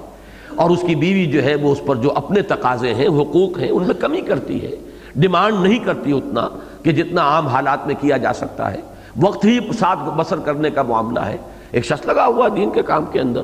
تو عموماً شکایتیں ہو جاتی ہیں گھر میں کہ ہمیں کوئی وقت دیتے ہی نہیں، ہمارے پاس تو بس آتے ہیں اور فوراً نکل جاتے ہیں۔ لیکن اگر اس کو کوئی خاتون خوش دلی کے ساتھ برداشت کرتی کہ یہ میرا شوہر جو ہے کہیں اور نہیں جاتا، یہ دین کے کام کے لیے اپنا وقت لگا رہا ہے، اگر خوش دلی کے ساتھ برداشت کرے گی تو اس کی محنتوں میں اجر و ثواب اس کا شامل ہو جائے گا۔ لیکن ظاہر بات ہے کہ یہ اس کی اپنی خوش دلی ہے، مرد کی نیکی فائدہ نہیں پہنچا رہی۔ ہر انسان کے لیے وہی ہے، لیس للانسان الا ما سعی وان سعیہ سوف یری، نہیں ہے انسان کے لیے مگر وہی کچھ جس کے لیے اس نے سعی کی ہے، محنت کی ہے، کوشش کی ہے، جس کے لیے کوئی قربانی دی ہے، جس کے لیے کوئی اثار کیا ہے۔ ہاں جو کچھ اس کی محنت ہے، سعی ہے، جد و جہد ہے، کوشش ہے، وہ اس کے سامنے رکھ دی جائے گی۔ اسی میں ایک نکتہ اور بھی سمجھ لیں کہ قرآن مجید میں سورہ بقرہ سے سورہ نساء تک ایک مضمون آتا ہے، یہ کڑوی گولی جو ہے آئلی نظام میں عورت کو ثانوی حیثیت اختیار کرنے پر آمادہ کرنا، محسوس ایسا ہوتا ہے۔ میں نے ابھی حال ہی میں کراچی میں بھی جو اس موضوع پر تقریر کی تھی تو میں نے وہاں بیان کیا کہ پہلے میرا ذہن ادھر نہیں گیا تھا۔ عام طور پر تصور ہمارے ذہنوں میں یہ ہے کہ شاید عرب کے معاشرے میں تو عورت کی کوئی حیثیت تھی ہی نہیں، چونکہ خاص طور پر ایک واقعہ جو ہے بچیوں کو وہ زندہ درگور کر دیتے تھے، پیدا ہوتے ہی مار دیتے تھے، اس کی وجہ سے ایک تصور ہمارا یہ بن گیا ہے کہ شاید اس معاشرے میں جو جاہلی معاشرہ تھا عورت کا کوئی سٹیٹس تھا ہی نہیں۔ یہ بات صحیح نہیں ہے، حقیقت یہ کہ اس کا سٹیٹس تھا، جس کی سب سے بڑی مثال جو ہے وہ حضرت خدیجہ کی شخصیت رضی اللہ تعالی عنہ۔ وہ کتنی متمول خاتون تھی، پھر یہ کہ ان کی دولت اپنی تھی، وہ تجارت کرتی تھی، ان سے شادی کی درخواستیں جو ہے رؤسائے قریش کرتے رہے تھے اور انہوں نے ریجیکٹ کیا تھا۔ معلوم ہوا کہ مکمل قانونی تشخص ایک خاتون کو حاصل ہے، وہ خود اپنے نکاح کے بارے میں مجاز ہے کہ کہاں وہ کرنے کے لیے آمادہ ہے، کہاں وہ کرنے کے لیے آمادہ نہیں ہے، اور یہ جو مقام حضرت خدیجہ کا ہے آخر وہ اسی معاشرے کے اندر تھا، حالانکہ وہ بھی کسی قبیلے کی خاتون تھی، کوئی شیخ قبیلہ جو ہے وہ ان کے اوپر کوئی اپنا ویٹو استعمال نہیں کر سکتا تھا۔ تو معلوم یہ ہوا کہ عورت کا تشخص وہاں بھی تھا، ایسا نہیں ہے کہ یہ تشخص سرے سے موجود نہیں تھا۔ یہی وجہ ہے کہ ہم دیکھتے ہیں کہ قرآن مجید بڑی ہی جس کو کہ کہا جائے کہ شوگر کوٹنگ کر کے یہ جو تصور ہے کہ آئلی زندگی کے اندر عورت کو ثانوی حیثیت اختیار کرنی ہے، تو بہت ہی فہم و تفہیم اور بہت ہی تدریجاً سمجھا بجھا کر آمادہ کرنے کا معاملہ، جس کی مثال بالکل پیرلل ہے کہ جس طرح شراب ان کی گھٹی میں پڑی ہوئی تھی تو شراب سے انہیں ہٹانے کے لیے تدریجاً ایک عمل اختیار کیا گیا۔ سورہ بقرہ میں صرف اشارہ کر دیا گیا اسمہما اکبر من نفعہما، اے نبی یہ آپ سے شراب اور جوئے کے بارے میں پوچھ رہے ہیں، ان سے کہہ دیجئے فیہما اسم کبیر و منافع للناس، ان دونوں چیزوں میں بہت گناہ کی بات ہے، لوگوں کے لیے کچھ منفعت بھی ہے، واسمہما اکبر من نفعہما، البتہ ان کا گناہ کا پہلو بڑا ہے ان کے نفع کے پہلو سے۔ بات ختم ہو، صرف یہ اشارہ کر کے۔ اس کے بعد آگے چل کر لا تقربوا الصلاۃ وانتم سکارا، دیکھو بھائی اگر نشے کی حالت میں ہو تو نماز کے قریب مت جایا کرو۔ معلوم ہے کہ نماز سے کتنی دلچسپی انہیں ہو چکی ہے، نماز کے ساتھ کتنی وابستگی ہے قلبی، لہذا اس کے حوالے سے بہت سے لوگ شراب سے تائب ہو گئے۔ اس کے بعد پھر سورہ مائدہ میں جا کر وہ آیت آئی کہ یہ تو عمل شیطان ہے، نجس ہے، چھوڑو اس کو، هل انتم منتہون، بعد آتے ہو کہ نہیں آتے۔ بالکل یہی تدریج ہے۔ سورہ بقرہ میں صرف ایک بات کہی گئی، وَلَهُنَّ مِثْلُ الَّذِي عَلَيْهِنَّ بِالْمَعْرُوفِ وَلِلرِّجَالِ عَلَيْهِنَّ دَرَجَةٌ، بس یہاں تک بات ختم کر دی۔ وہی جو 4 رکوع ہیں جن میں وہ آئلی قوانین بیان ہو رہے ہیں، اور اس میں وہ لفظ بھی آتا ہے وَبَعُولَتُهُمَّ أَحَقُّ بِرَدِّهِنَّ، اگر شوہر چاہے تو وہ طلاق دے سکتا ہے، اور شوہر چاہے تو رجوع بھی کر سکتا ہے اس عدت کے اندر اگر وہ 3 طلاق مغلظ نہیں ہو گئی ہے، طلاق رجعی ہے، تو اس کے اندر اس کا اختیار ہے، بیوی روک نہیں سکتی کہ اب آپ مجھے دے چکے تم طلاق، اب میں دوبارہ تمہاری نکاح میں آنے کو تیار نہیں۔ ہاں عدت گزر جائے، اب اس کے بعد نکاح ثانی میں اس کا اختیار ہے کہ وہ چاہے تو اس نکاح کے اندر آنا دوبارہ قبول کرے ورنہ نہ کرے، لیکن اس عدت کے اندر شوہروں کو اختیار ہے کہ وہ چاہے تو رجوع کر لیں، اس میں عورت کا اختیار نہیں ہے، وہ اسے رد نہیں کر سکتی۔ اب ظاہر بات ہے جیسا کہ میں نے عرض کیا، جہاں وہ مساوات کا تصور ہوگا تو یہ گولی جو ہے بڑی کڑوی لگتی ہے۔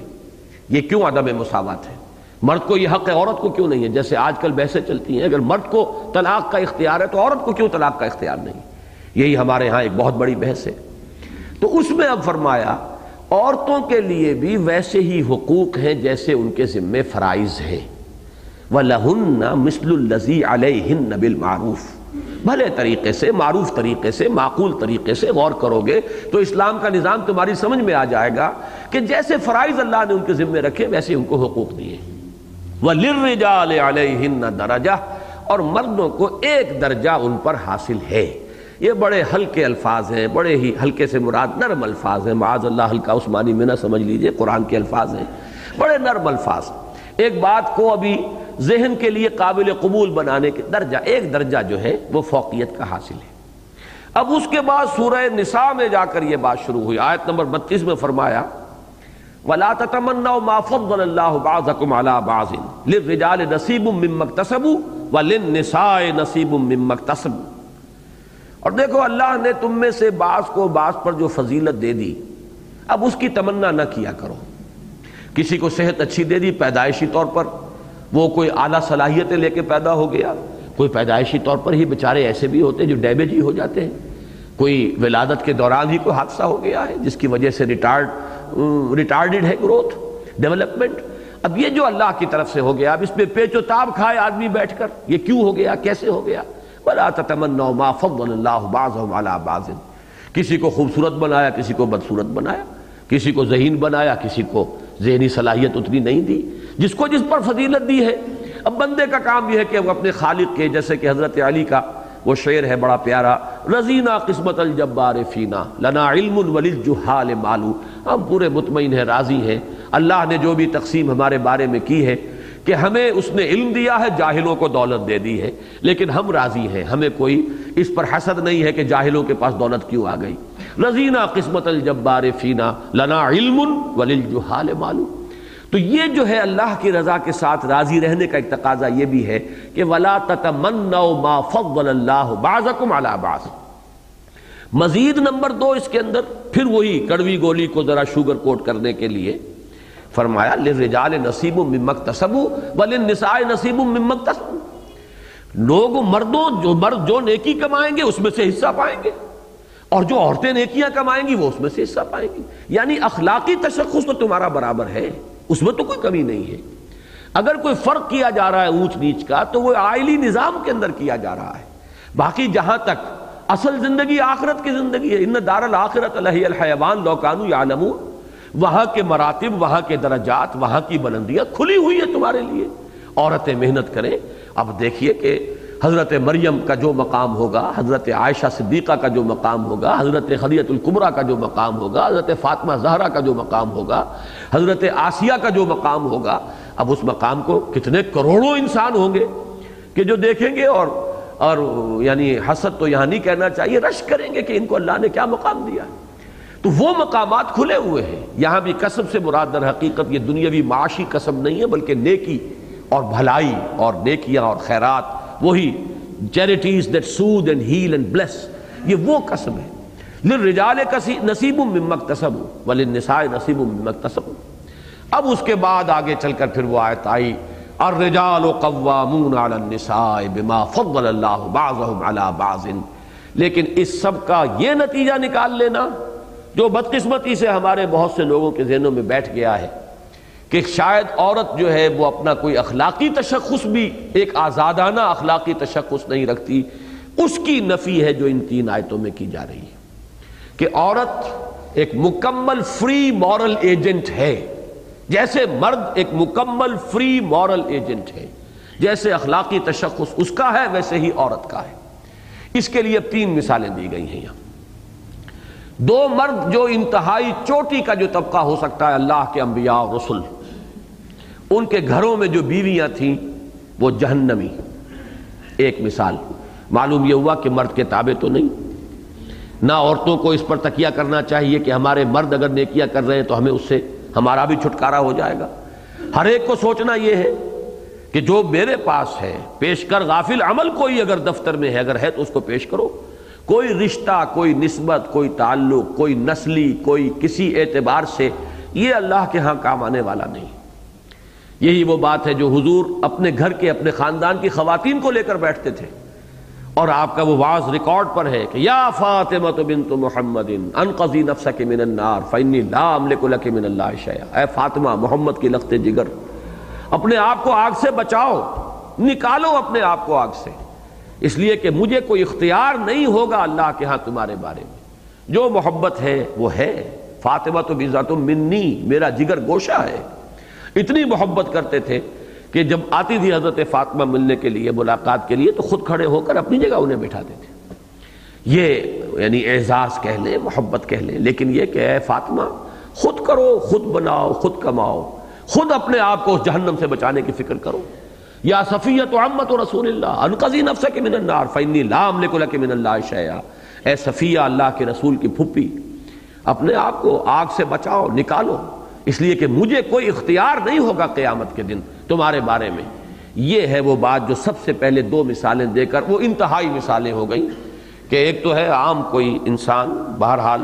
وہ چاہے یعنی داخل بھی ہو جائے جنت میں کچھ سزا وغیرہ جھیل کر، لیکن یہاں تو ایسی سزا دی ہے کہ ان کی مثال وہ دی گئی ہے کہ ایک طرف وہ چوٹی کہ حضرت نوح اور حضرت لوط، ضرب اللہ مثلا للذین کفروا امرأۃ نوح وامرأۃ لوط، اللہ تعالیٰ نے مثال بیان فرمائی ہے کافروں کے لیے۔ کافروں کے لیے کس معنی میں؟ کہ انہیں کوئی تکیہ اور بھروسہ جو ہے اپنی رشتہ داری پر، اپنے تعلق پر، کسی کے ساتھ نسبت پر، کسی کے نسل سے ہونے پر، اس کے اوپر کوئی تکیہ اور بھروسہ نہیں کرنا چاہیے۔ یہ ان کے لیے آخری مثال ہے آنکھیں کھول دینے والی۔ نوح کی بیوی اور لوط کی بیوی کانتا تحت عبدین من عبادنا صالحین، اس کو آن کر دیجئے، خراب ہو گیا۔ وہ دونوں تھیں ہمارے دو بہت نیک بندوں کے تحت، یہ لفظ آ گیا تحت عبدین من عبادنا صالحین۔ آئلی زندگی کے اندر یہ ماتحتی کا تصور جو ہے وہ یہاں بھی موجود ہے۔ یہی جو وہ کڑوی گولی ہے جو عورت جو ہے اس دور میں بھی آسانی سے اپنے حلق سے اتارنے کو تیار نہیں تھی، یہی وجہ ہے کہ اس قدر تدریج کے ساتھ وہ بات جو ہے ان کے ذہن اور دل میں اتاری گئی، اور آج بھی جو طوفان ہے وہ اسی بنیاد پر ہے کہ وہ اس ماتحتی کے تصور کو قبول کرنے کے لیے تیار نہیں۔ تو ایک طرف سورہ نساء کی وہ آیت الرجال قوامون علی النساء، دوسری طرف اس آیت کو ذہن میں رکھیے کانتا تحت عبدین من عبادنا صالحین۔ اور اس میں ضمنی طور پر ایک اور نقطہ بہت اہم ہے کہ جلیل القدر پیغمبر، چوٹی کے لوگ، ان کے لیے بھی عبدین، وہ ہمارے دو بندے تھے، صالح بندے۔ یوں سمجھیے کہ کتنا ہی اونچا مقام ہو جائے انسان کا، لیکن اللہ کے سامنے اس کا مقام جو ہے وہ بندگی ہی کا ہے، الوہیت میں شامل نہیں ہو جاتا۔ دنیا میں گمراہی اور شرک اور کفر کا ایک بہت بڑا گوشہ جو ہے وہ اسی پر مبنی ہے کہ جن کی شخصیات سے، جن کی سیرتوں سے، جن کی روحانیت سے، جن کے علو مرتبت سے لوگ متاثر ہوتے ہیں، پھر انہیں انسانوں کی فہرست میں سے نکال کر بندگی کے مقام سے اٹھا کر انہیں بھی کسی نہ کسی درجے میں الوہیت کے مقام پر بٹھا دیتے ہیں۔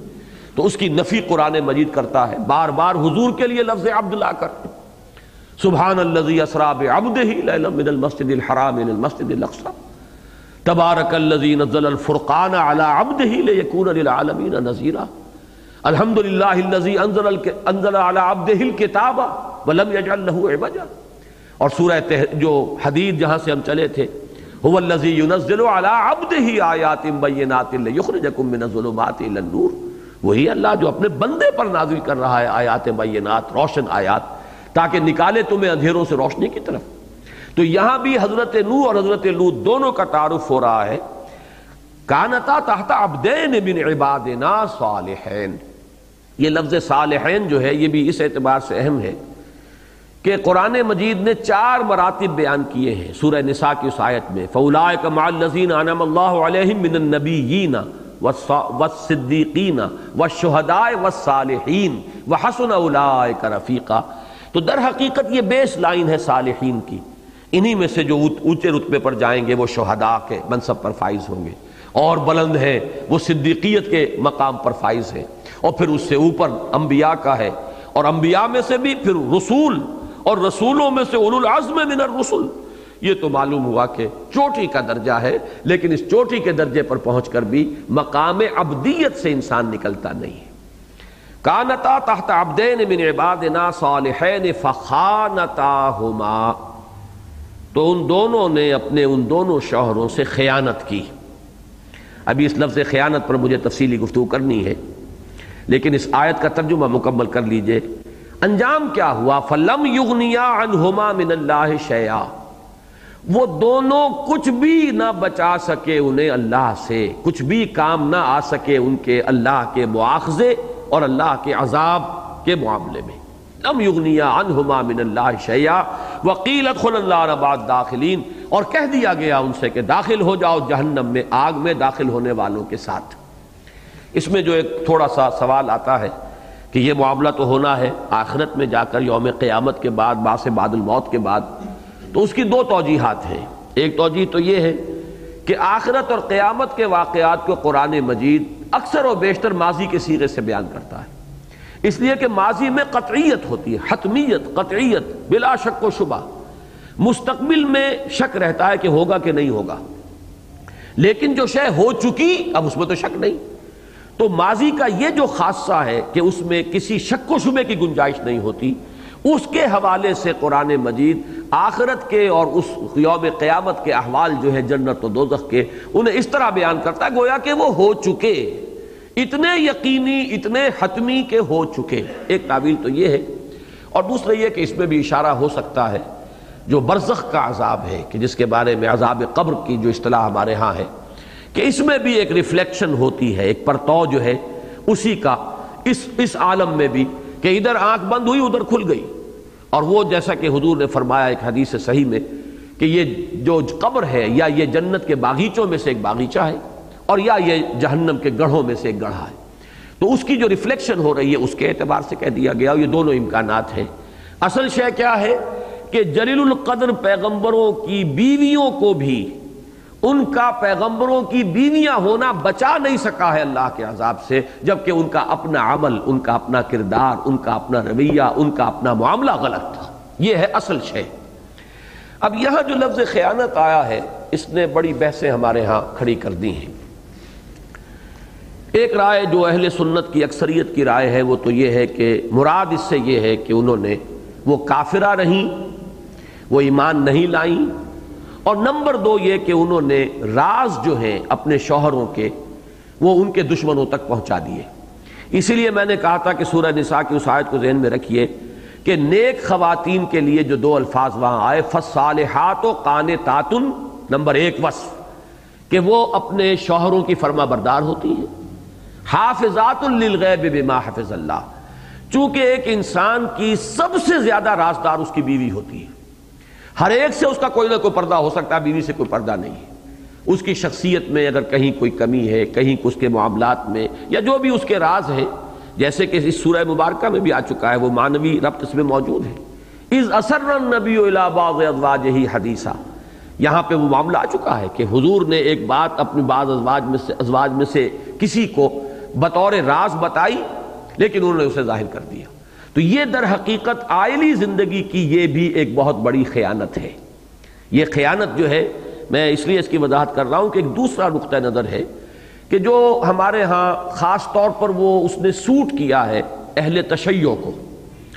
اس لیے کہ ان کے دلوں میں صحابہ کرام سے ایک قد ہے، بغض ہے، خاص طور پر ازواج مطہرات، اور خاص طور پر حضرت عائشہ صدیقہ رضی اللہ تعالی عنہا اور حضرت حفصہ رضی اللہ تعالی عنہا، ان سے ایک دشمنی، ایک بغض، ایک قد۔ اس کو جیسا کہ اس سے پہلے جو حصہ گزر چکا ہے سورہ مبارکہ کا کہ ان تتوبا الی اللہ فقد صغت قلوبکما، اس کی جو تعبیر ہوئی ہے، اور جیسا کہ میں نے عرض کیا اس میں ہمارے بڑے بڑے لوگ جو ہیں اس میں کچھ انہیں مغالطہ لاحق ہوا ہے، اور اس سے فائدہ اٹھایا ایک خاص گروہ نے ان سے بدظن کرنے میں مسلمانوں۔ اسی طرح یہاں کا معاملہ ہے کہ کچھ لوگوں نے یہ رائے دی کہ خیانت ہے، یہاں کفر کا لفظ، کفر کے لیے قرآن مجید میں کہیں خیانت کا لفظ اس صراحت کے ساتھ آیا نہیں ہے۔ کافر تو کھلم کھلا کافر ہوتا ہے، وہ کہتا ہے میں نہیں مانتا، لیکن یہ کہ خیانت کا لفظ آ رہا ہے تو انہیں کہنے کا موقع ملا ہے کہ وہ بدکار تھیں، زانیہ تھیں، شوہر کے ساتھ خیانت، گویا کہ ان کے نزدیک وہ تو اصل میں شوہر کے ساتھ خیانت میں سب سے زیادہ جو بات سامنے آئے گی وہ یہ ہے کہ وہ وفادار نہ رہی ہو اور انہوں نے اس معاملے کے اندر جو ہے خیانت کا ارتکاب کیا ہو۔ اب اس سے پھر وہ بات آگے جوڑتے ہیں اور چلاتے ہیں، کیونکہ اہل سنت کا موقف یہ ہے کہ ظاہر بات ہے کہ انبیاء کے گھروں کے اندر ممکن نہیں ہے کہ کوئی زانیہ عورت رہ سکے۔ بحث ہے اس میں دو باتیں میں آپ سے عرض کروں گا کہ ایک تو یہ کہ اس میں نے کافی اس کے بارے میں غور کیا ان دنوں، ویسے تو یہ کہ سورہ مبارکہ کا بارہا درس دیا ہے، لیکن یہ کہ بعض مسائل جو ہیں بہت ہی پیچیدہ، میں ان عام درسوں میں ان سے صرف نظر کر کے آگے گزرنے کی کوشش کرتا ہوں، لیکن یہ اب چونکہ اس درس کا تسلسل والا سلسلہ ہمارا چل رہا ہے تو جو مسائل ہیں میں ان سے صرف نظر اس وقت نہیں کرنا چاہتا۔ تو دو باتیں ذہن میں رکھیے کہ ایک تو میرا ذہن جس بات پر ٹھکا ہے وہ یہ ہے کہ یہ دونوں خواتین کافرہ نہیں ہو سکتی، اس اعتبار سے بات درست ہے کہ نہ تو لفظ خیانت کا ارتکاب اس پر بالکل صحیح جو ہے وہ راست نہیں آتا، دوسرے یہ بات بھی قابل قبول نہیں ہے کہ رسولوں کے گھروں میں کافرہ عورتیں رہی ہوں، اس لیے کہ کافر تو وہ ہے جو کھلم کھلا انکار کر رہا ہے، اور وہ بھی اس درجے تک رہی ہوں آخری وقت تک کہ جب حضرت نوح علیہ السلام، ایک تو ہوتا ہے ابتدائی درجہ، ابھی چلیے کوئی مہلت دے رہے ہیں رسول اور نبی، ابھی ان کو ڈھیل دے رہے ہیں، وہ درجہ جہاں کہ برات ہو رہی ہے پوری قوم سے اور قوم ہلاک ہونے کے درجے میں آ گئی ہے، اور اب ان کو نکالا جا رہا، حضرت لوط علیہ السلام سے کہا گیا کہ اب اپنے گھر والوں کو لے کر نکل جاؤ، صبح سے پہلے ان کے اوپر جو ہے عذاب ہلاکت آ جائے گا، اس وقت تک ایک عورت کافرہ رہی ہو اور پھر وہ رسول کے گھر میں بھی رہی ہو بیوی کی حیثیت سے، تو جس طریقے سے وہ خیانت جو ہے زنا کی خیانت، وہ بھی یہاں پر یعنی کوئی اس کی مناسبت نہیں ہے کہ کسی نبی اور رسول کے گھر میں بدکار عورت رہی ہو، میرے نزدیک اسی طریقے سے اتنی ہی وزنی دلیل یہ بھی ہوگی کہ کافرہ عورت بھی آخر وقت تک نہیں رہ سکتی۔ یہاں صحیح ترین جو اطلاق ہوتا ہے اس کا وہ ہے نفاق پر۔ ایک منافق مرد یا منافق عورت جیسے مسلمان معاشرے میں گڈمڈ رہتا ہے، اسی طریقے سے کہ ظاہری طور پر وہ ایمان لائی ہو اور وہ ساتھ ہو، اور اسی پر لفظ خیانت کا بھی ارتکاب صحیح جو ہے اطلاق ہوگا کہ انہوں نے دھوکہ دینے کے لیے اپنے ایمان اور اسلام کا اظہار کیا ہو، لیکن یہ ہے کہ حقیقتاً وہ ایمان نہ لائی ہو اور ان کی ہمدردیاں اپنی کافر قوموں کے ساتھ رہیں، جیسے حضرت لوط علیہ السلام کے بارے میں تو خاص طور پر ان کی جو بیوی جو پھر ہلاک کی گئی ہے قوم کے ساتھ ہی، وہ انہیں اطلاع دے دیا کرتے تھے اپنے قوم کے لوگوں کو اگر حضرت لوط علیہ السلام کے پاس کوئی مہمان آئے ہوئے ہوتے تھے، اور پھر وہ لوگ جو ہے جو بھی ان کے اندر جو خباثت جو پیدا جس شدت کے ساتھ ہو چکی تھی وہ پھر اس کا پورا بصر ہوتا تھا۔ تو حضرت نوح علیہ السلام کی بیوی کے بارے میں بھی جو بات قابل قبول ہو سکتی ہے وہ نفاق کی ہے، کفر صریح کی نہیں ہو سکتی۔ اسی طریقے سے یہ خیانت جو ہے جنسی خیانت، زنا کے ارتکاب، یہ بھی ہمارے نزدیک کسی طرح بھی قرین قیاس نہیں ہے کہ نبیوں کے گھر کے اندر یا رسولوں کے گھر میں بھی کوئی بیوی اس طرح کی رہ سکتی ہو۔ البتہ خیانت، اب میں یہ سمجھتا ہوں اس کی طرف اسی مرتبہ میرا یہ ذہن منتقل ہوا ہے کہ آیت جو میں نے ابھی آپ کو سنائی ہے، یا ایھا النبی جاہد الکفار والمنافقین واغلظ علیہم، یہ آیت جو اس سورہ مبارکہ میں آئی ہے کہ بظاہر اس کے مضمون کے ساتھ اس کا کوئی جوڑ مل نہیں رہا۔ ایک جوڑ تو وہ ہے جو گہرے تدبر سے سامنے آتا ہے کہ جیسے اہل خانہ اہل و عیال کے لیے ضرورت سے زیادہ نرمی جو ہے وہ ان کو بگاڑنے کا سبب بن سکتی ہے، وہ قوا انفسکم واہلیکم نارا کے برعکس روش ہو جائے گی،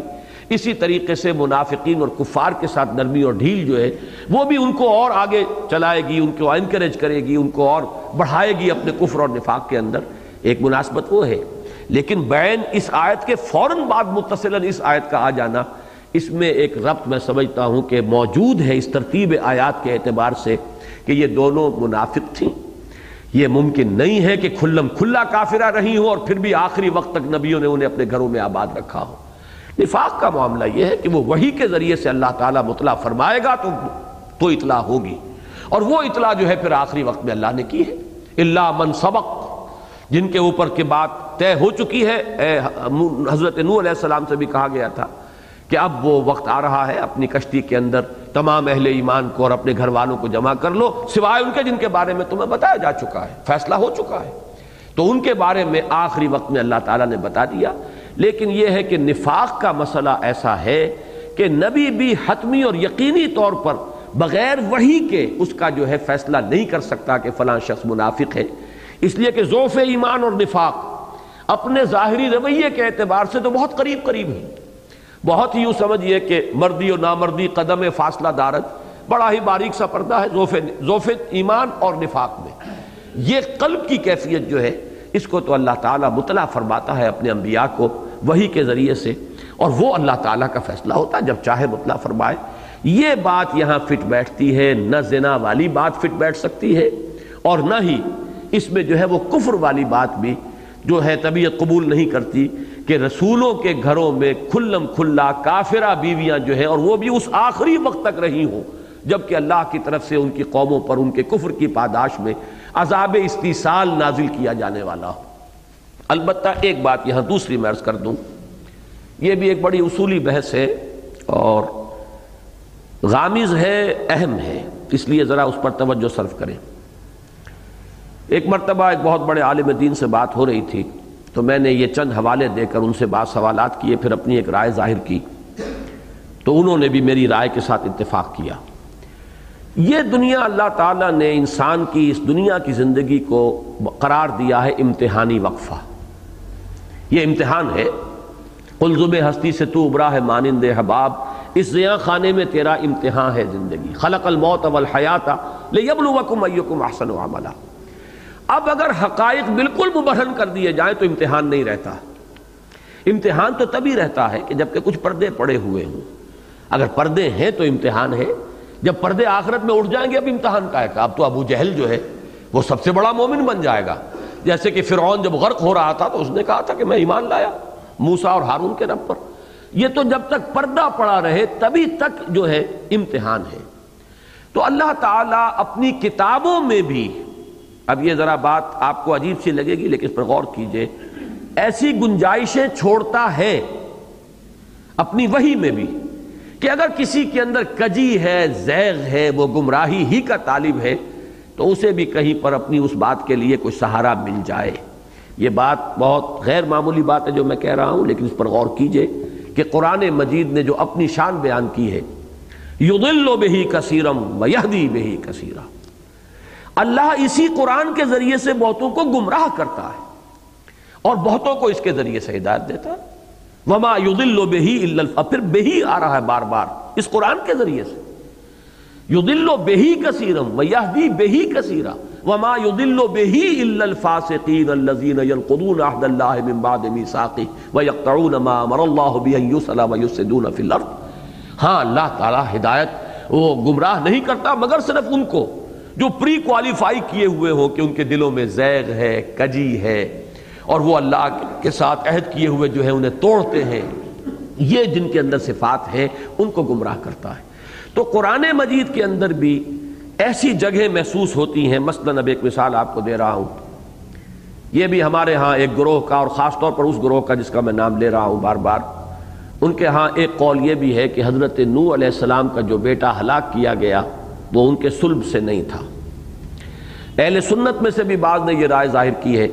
کہ وہ ربیب تھا، یعنی اس بیوی کے پہلے شوہر سے کوئی اولاد تھی، جب یہ ان کے حبالہ عقد میں آئی حضرت نوح کے تو وہ ساتھ آ گیا ہے، ورنہ نبی کا بیٹا گمراہ نہیں ہو سکتا۔ اب یہ ایک تصور ہے جس کو قائم کرنے کے لیے یہ سارا فلسفہ گھڑا گیا ہے۔ اسی طریقے سے اسی طرز فکر نے یہ کہا کہ حضرت ابراہیم کا باپ نہیں تھا وہ جو جہنمی ہے اور جو کافر تھا، بلکہ وہ تو چچا تھا، آزر چچا تھا، باپ نہیں تھا۔ قرآن مجید نے ایک مقام پر خاص طور پر آزر کا نام لے کر واضح کیا ہے کہ وہ چچا نہیں باپ تھا۔ قرآن مجید اس حقیقت کو لانا چاہتا ہے کہ یہ نسلی رشتے اہمیت کے حامل نہیں ہیں۔ ایک جلیل القدر پیغمبر کا باپ کافر ہو سکتا ہے، مشرک ہو سکتا ہے، ایک جلیل القدر پیغمبر کا بیٹا مشرک ہو سکتا ہے، اس کی نگاہوں کے سامنے وہ غرق ہو سکتا ہے کافروں کے ساتھ۔ قرآن مجید تو ادھر لانا چاہتا ہے، لیکن یہ کہ سورہ ہود میں اس بیٹے کے بارے میں الفاظ ایک آ گئے، انہ عمل غیر صالح۔ اب اس کا ترجمہ جو ہے صحیح وہ تو یہ ہے کہ اس کے اعمال اچھے نہیں ہیں، اس کے عمل اچھے نہیں ہیں، غیر صالح اعمال ہیں، لیکن الفاظ کی ترکیب میں گنجائش ہے کہ کوئی شخص یہ کہہ سکتا ہے کہ وہ ہے ہی مجسم عمل غیر صالح، اور اس سے تقویت حاصل ہو جاتی ہے اس نقطہ نظر کو کہ یا تو وہ ولد الزنا تھا،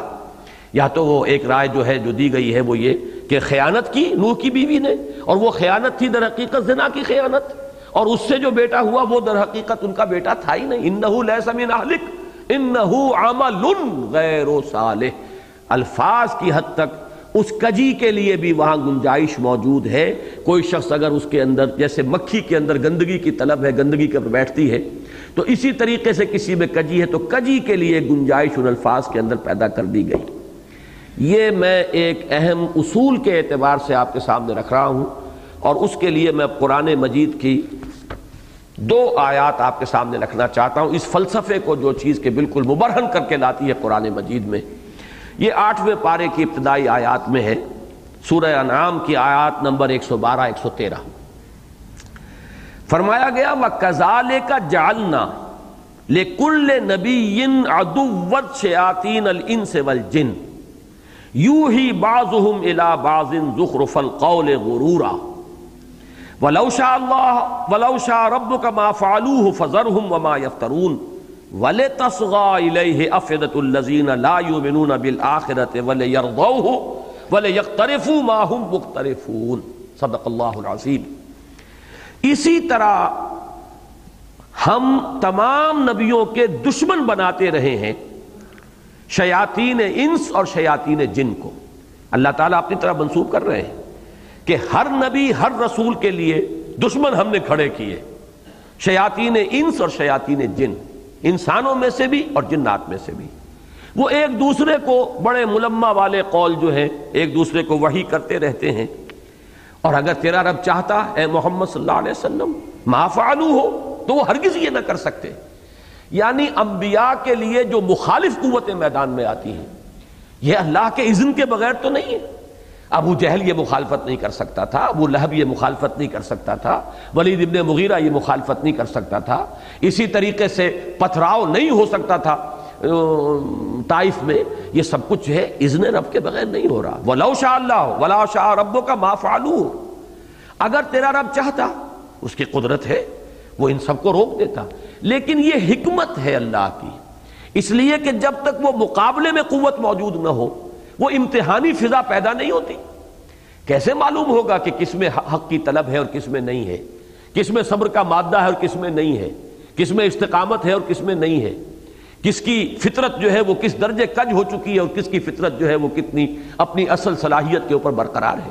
یہ ساری شفٹنگ، یہ ساری چھانٹی جو کرنی ہے، یہ چھانٹی جو ہے اس کے لیے لازم ہے کہ ایک امتحانی فضا برقرار رہے۔ اور امتحان کیسے ہوگا اگر خیر ہی خیر ہو اور شر اس کو مقابلہ کرنے کے لیے میدان میں موجود نہ ہو۔ تو یہ جو کشمکش خیر و شر ہے یہ خود اللہ تعالیٰ کی اس حکمت تکوینی اور حکمت تخلیق کا ایک جز ہے۔ یہ اس لیے میں اگلی آیت میں آئے گی اصل بات، پہلے اس آیت کو اچھی طرح ذہن نشین کر لیں۔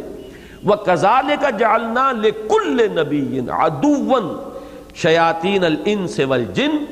يُوحِي بَعْضُهُمْ إِلَى بَعْضٍ زُخْرُفَ الْقَوْلِ غُرُورًا وَلَوْ شَاءَ رَبُّكَ مَا فَعَلُوهُ، اگر تیرا رب چاہتا تو وہ یہ نہ کر پاتے۔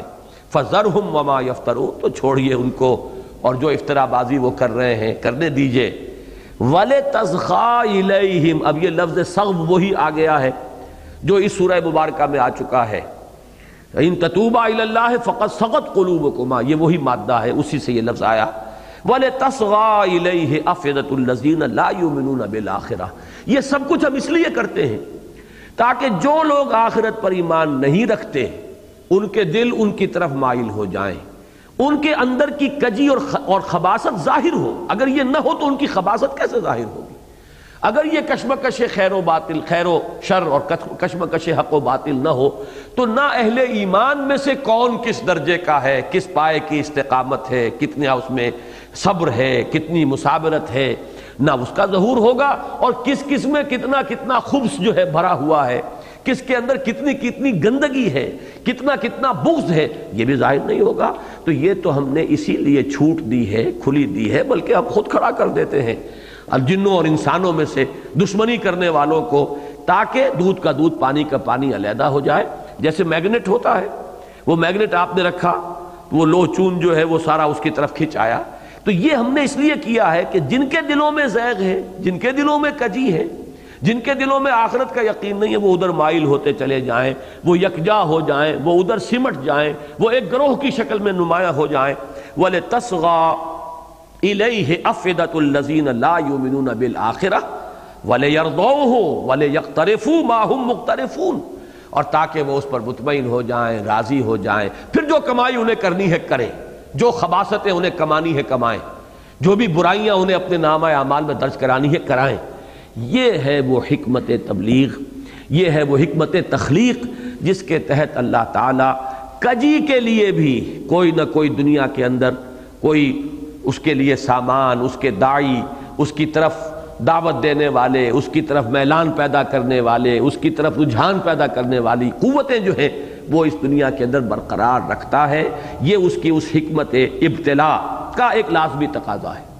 یہی وجہ ہے میں دیکھتا ہوں کہ اس طرح کے معاملات میں اب وہاں جو الفاظ آئے انہ عمل غیر صالح، اس کے اندر ایک امکان پیدا ہوگا جس کے دل میں کجی ہے۔ یہ جو ہمارے ہاں ایک خاص مکتبہ فکر ہے صحابہ کرام ازواج مطہرات کو متہم کرنے کے لیے، اور پھر خاص طور پر یہ کہ والد یا والدہ یا دادا دادی یہ نہیں ہو سکتے کوئی کافر اور مشرک، اس لیے کہ ابو طالب کو تو انہیں ابو الائمہ بنانا ہے، کیسے مان لیں کہ وہ مومن نہیں ہوئے؟ وہ تو ابو الائمہ ہیں، اماموں کے باپ، اماموں کے جد امجد، لہذا انہیں یہ سارا جو ہے فلسفہ گھڑنا پڑا ہے اپنے اعتقادات کے لیے، ان کے ثبوت کے لیے، اور اس کے لیے انہوں نے ان مختلف مقامات کے اوپر جو بھی لفظی گنجائشیں ہیں ان سے فائدہ اٹھایا۔ انہی کی ایک مثال ہے فخانتاہما، لفظاً گنجائش یہاں موجود ہے کہ خیانت اللہ سے نہیں کی ہے، ان سے خیانت کی، اور شوہر سے خیانت جو ہے سب سے بڑی جس کی طرف ذہن منتقل ہوگا اگر آدمی جو ہے پورے طور پر ان چیزوں کے اندر محتاط نہ ہو، اور جو مقام انبیاء ہے اور مقام عصمت انبیاء اور ان کا جو رتبہ ہے اگر اس کو اپنے سامنے نہ رکھے تو یہاں پر اس کے پھسلنے کا بہت کافی امکان موجود ہے کہ ان دونوں نے خیانت کی، ان دونوں سے حضرت لوط اور حضرت نوح علیہ السلام کی بیویوں نے، علیہم السلام کی بیویوں نے۔ یہ ہے اصل میں وہ موضوع جس کو میں چاہتا تھا کہ ذرا کھل کر بیان کر دوں۔ یہاں جو بات سمجھ میں آتی ہے، نہ وہ کافرہ ہو سکتی ہیں کہ وہ تو اعلان برات ہو جاتا، قل یا ایھا الکافرون لا اعبد ما تعبدون، اور جو اختتام ہوتا ہے لکم دینکم ولی دین، ایک برات کرنے ہے۔ حضرت ابراہیم علیہ السلام نے برات کی اپنے والدین سے، اپنے رشتہ داروں سے، تو کیسے ممکن ہے حضرت لوط اور حضرت نوح علیہ السلام اپنی کافرہ بیویوں سے برات نہ کرتے اور قطع تعلق نہ کرتے؟ اسی طریقے سے وہ زنا والی خیانت جو ہے اس کا بھی یہاں پر کوئی سوال نہیں ہے، اس مقام کے، اس مرتبے کے کہ جو انبیاء کرام اور پھر ان کا رتبہ، ان کے گھروں کا معاملہ، البتہ ایک درمیانی یہ کیفیت۔ اس کے لیے میں ذرا آپ کو دو آیات اور سنا دوں۔ قرآن مجید میں لفظ خیانت کا بار بار اطلاق منافقین پر ہوا ہے، اس پر بھی میں صاف عرض کر رہا ہوں، اس سے پہلے کبھی اتنی تفصیل میں نے غور نہیں کیا۔ مثلا غزوہ بدر کے فوراً بعد جو اسیران بدر تھے ان میں سے بعض لوگوں نے یہ کہا کہ ہم اسلام لے آئے، یا بعض نے یہ کہا کہ ہم تو تھے ہی مسلمان، اصل میں تو یہ ہم زبردستی ان کے ساتھ آئے ہیں کھنچے ہوئے۔ ان میں سے حضرت عباس رضی اللہ تعالیٰ عنہ، حضور کے چچا کا معاملہ تو بہت اہم ہے، لیکن یہ ہے کہ اب فرض کیجئے کہ حضرت عباس کے ساتھ اور بھی کچھ لوگ تھے، اب ان کے ساتھ کیا معاملہ کیا جائے؟ یہ آیا واقعتاً دل سے ایمان لائے ہیں، یا اس وقت جس مخمصے میں پھنس گئے ہیں اور مشکل میں گرفتار ہو گئے ہیں صرف اس سے اپنے آپ کو نکالنے کے لیے انہوں نے یہ کہا ہے؟ اب اس کے لیے لفظ آیا ہے سورہ انفال کی آیت نمبر 71 میں، لفظ خیانت۔ ان یریدوا خیانتک فقد خانوا اللہ من قبل فامکن منہم واللہ علیم حکیم۔ اے نبی، اگر یہ آپ سے خیانت کا ارادہ رکھتے ہو، یعنی آپ کو دھوکہ دینا چاہ رہے ہو، تو یہ اللہ کو بھی دھوکہ دیتے رہے پہلے۔ کفر جو ہے وہ اللہ سے دھوکہ ہے، اللہ سے خیانت ہے، لیکن وہ رسول کے ساتھ خیانت نہیں ہے۔ وہاں تو کھلم کھلا وہ کہہ رہا ہے کہ میں کافر ہوں۔ تو ان کا جو کفر کی روش تھی وہ گویا کہ خیانت تھی اللہ کے ساتھ، اور اب اگر یہ منافقت اختیار کریں گے تو یہ خیانت ہوگی آپ کے ساتھ۔ ان یریدوا خیانتک فقد خانوا اللہ من قبل فامکن منہم واللہ علیم حکیم۔ اللہ نے اب ان کو آپ کے قابو میں رکھ دیا ہے، اللہ تعالیٰ علیم ہے اور حکیم ہے۔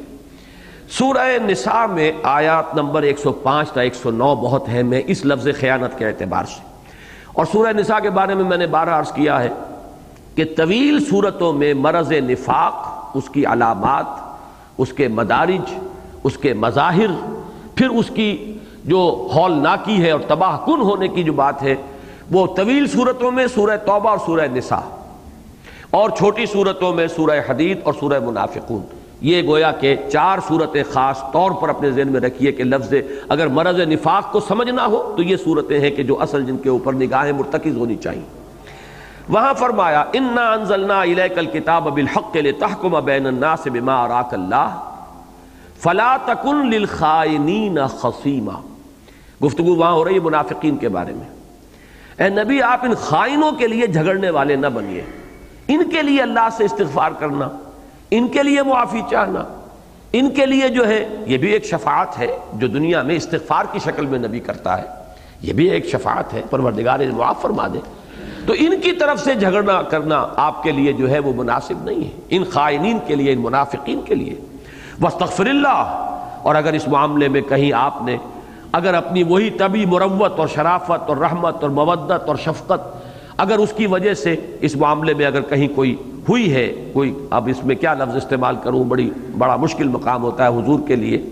اگر کہیں کوئی آپ کا طرز عمل اس کے منافی رہا ہے تو اللہ سے استغفار کیجئے، ان اللہ کان غفور الرحیم، اللہ تعالیٰ غفور الرحیم ہے۔ ولا تجادلوا عن الذین یختانون انفسهم ان اللہ لا يحب من کان خوانا اثیما، اور مت جھگڑیے ان لوگوں کی طرف سے کہ جو اللہ تعالیٰ اپنے آپ سے وہ خیانت کر رہے ہیں۔ یقیناً اللہ تعالیٰ کو ایسے لوگ ہرگز پسند نہیں ہیں کہ جو انتہائی خیانت کرنے والے اور گناہ گار ہیں۔ یستخفون من الناس ولا یستخفون من اللہ، یہ لوگوں سے تو چھپتے ہیں، پردہ کرتے ہیں، لیکن اللہ سے نہیں ڈرتے، اللہ سے نہیں چھپتے۔ وَهُوَ مَعَهُمْ إِذْ يُبَيِّتُونَ مَا لَا يَرْضَى مِنَ الْقَوْلِ، حالانکہ اللہ تو ان کے ساتھ موجود ہوتا ہے جبکہ وہ ناپسندیدہ باتیں کر رہے ہوتے ہیں۔ یہ ظاہر بات ہے، میں یہ آیت اس لیے سنا رہا ہوں کہ تعین ہو جائے کہ یہ منافقین کی بات ہے۔ منافقین علیحدہ ہوتے تھے، سازشیں کرتے تھے، حضور کے خلاف باتیں کرتے تھے، اپنا خب سے باتیں نکالتے تھے، استہزاء کرتے تھے، مسلمانوں کا مذاق اڑاتے تھے، یہاں تک کہ حضور کے بارے میں کہتے تھے ہوا اذن، نرے کان ہی کان ہے، یہ عقل نہیں ہے، دماغ میں بھیجا ان کے ہے ہی نہیں،